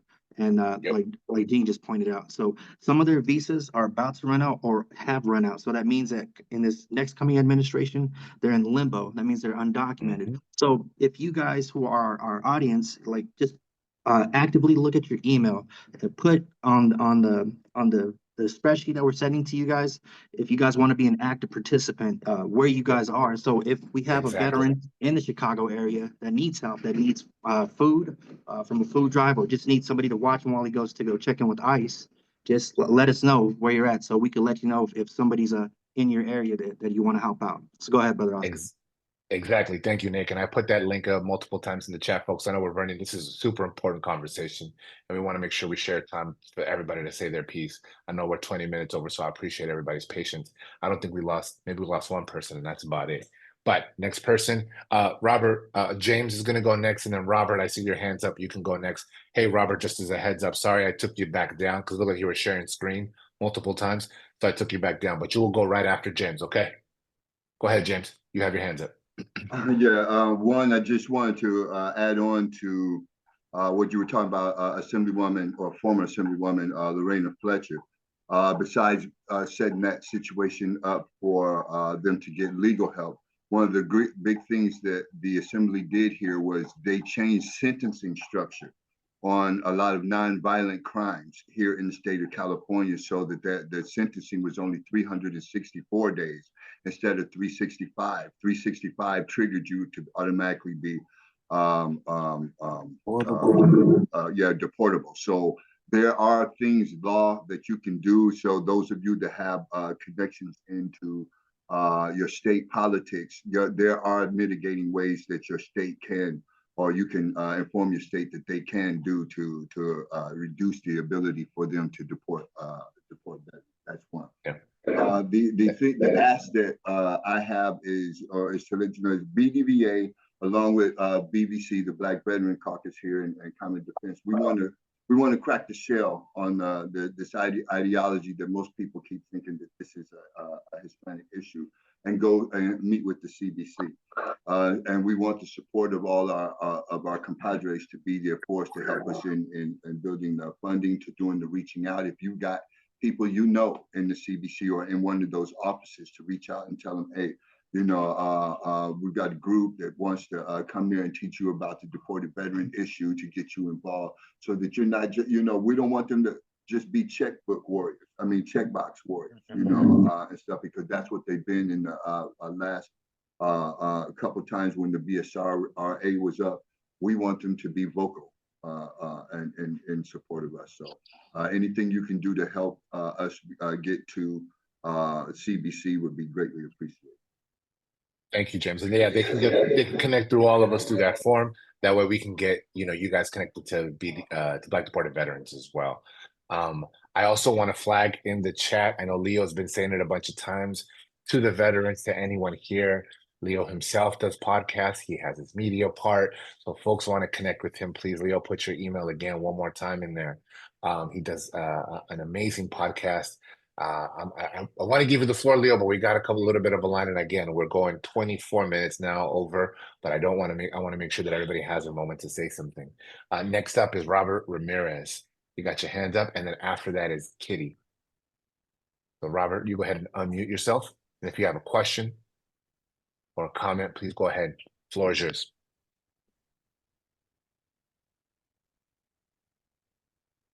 Nope, can't hear you yet. You got to unmute yourself. You're almost there.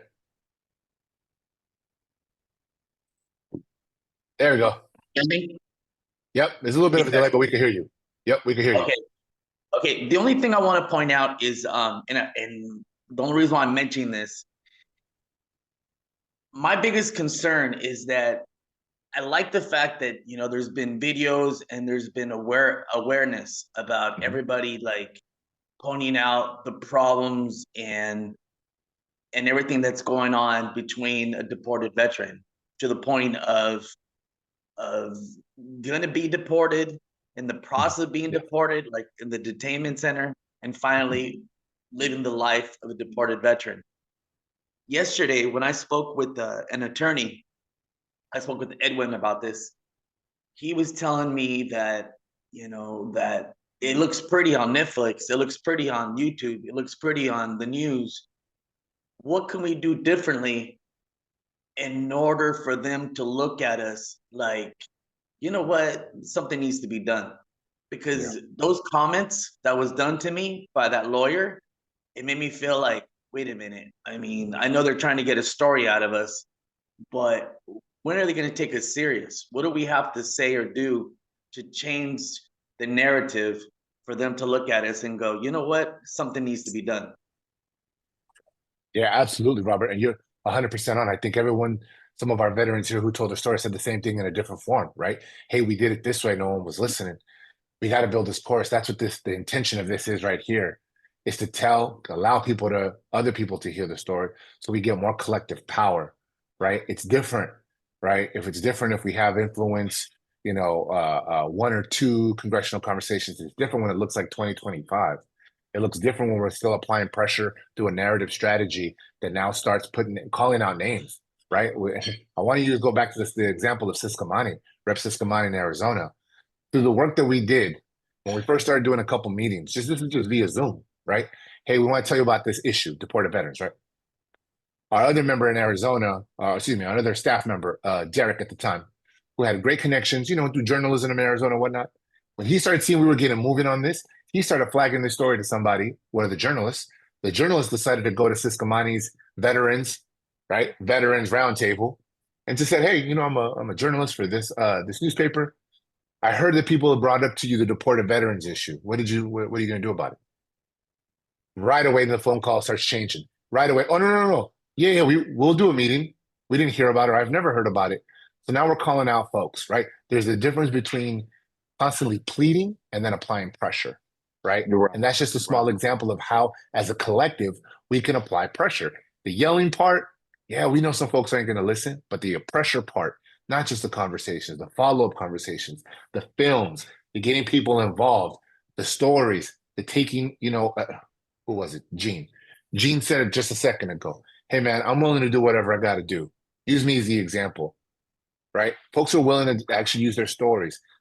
There unfortunately aren't enough. It has to get bigger and bigger.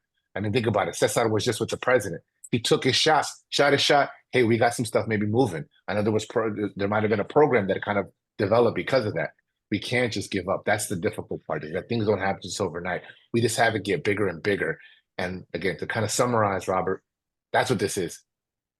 Before we even had these seminars, we had, throwing an arbitrary number, right? 20 of us. Now, because of this seminar, we might have now 35, 45. We might have them in different states, and now they're educated.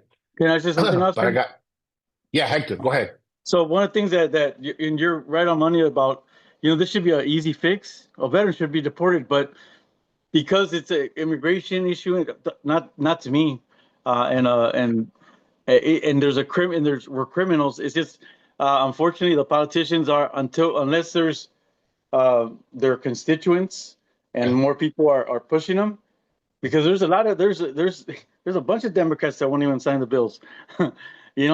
So I just feel that we need to. There's going to be continued pressure, and what you said, get more people involved, and that's how I've seen things snowball. But it's going to take a lot of hard work, and that's where everybody needs to be involved. But all these what you guys are doing, and I worked a little bit with Common Defense, and I went to VOY as well, and I've seen things start from nothing to 3 guys being at the border, or from me thinking I was the only one to actually doing advocacy and being involved in a lot of like the just from the get-go.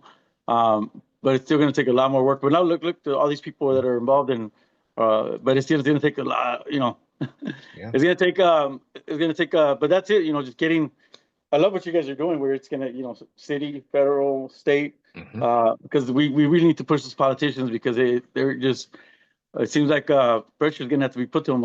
Otherwise, they're not going to sign the bill just because, veterans, let's bring on. I mean, even for the burn pits. It took, look at it. I mean, 2 votes. Come on. 2 votes. Jesus. All right. Thanks, One more Hector. question. Well, hold on. I want to make sure I give space to Kitty. Yeah. Kitty was next up. Hey, Robert, thank you for your question. I appreciate you. Kitty, the floor is yours, and then Gene will get to you, and then we're going to close it out, folks. We're already 30 minutes over, but again, I wanted to make sure everybody at least had space to say something. Kitty, if you can go off mic, go ahead. Yes, Yeah, and I wanted to say something too. It's a pleasure to be on the call. Thank you for sponsoring this. I work with James Smith with Black Deported Veterans America. I know that it was conveyed in the meeting, the importance of everybody sharing where they're located. I've been in San Diego for over 20 years, but now I'm currently residing in the Apple Valley area, high desert portion of California. So that also covers Hesperia and also Victorville area. Unfortunately, this is a Republican country. Republican district. If you have anyone that's in this area that is in need, please let me know. We'll talk offline and exchange emails and everything. The nearest location that is supportive from Democratic side of the House is District 39, which is Representative Mark Takano's office, who has been instrumental in the fight for deported veterans. He covers Paris, also the portions of Riverside County, and a small portion of San Bernardino County. So if anybody has some concerns, if they were in the area that I am, and they're not going to get the support. That area where Mark Chicano is 45 minutes away from me. So that should be a safe haven location. So I just wanted to share that. And again, for everybody that's on the call, thank you for your efforts. Please continue to do not live in fear, but be faithful and remain faithful for the mission. God bless.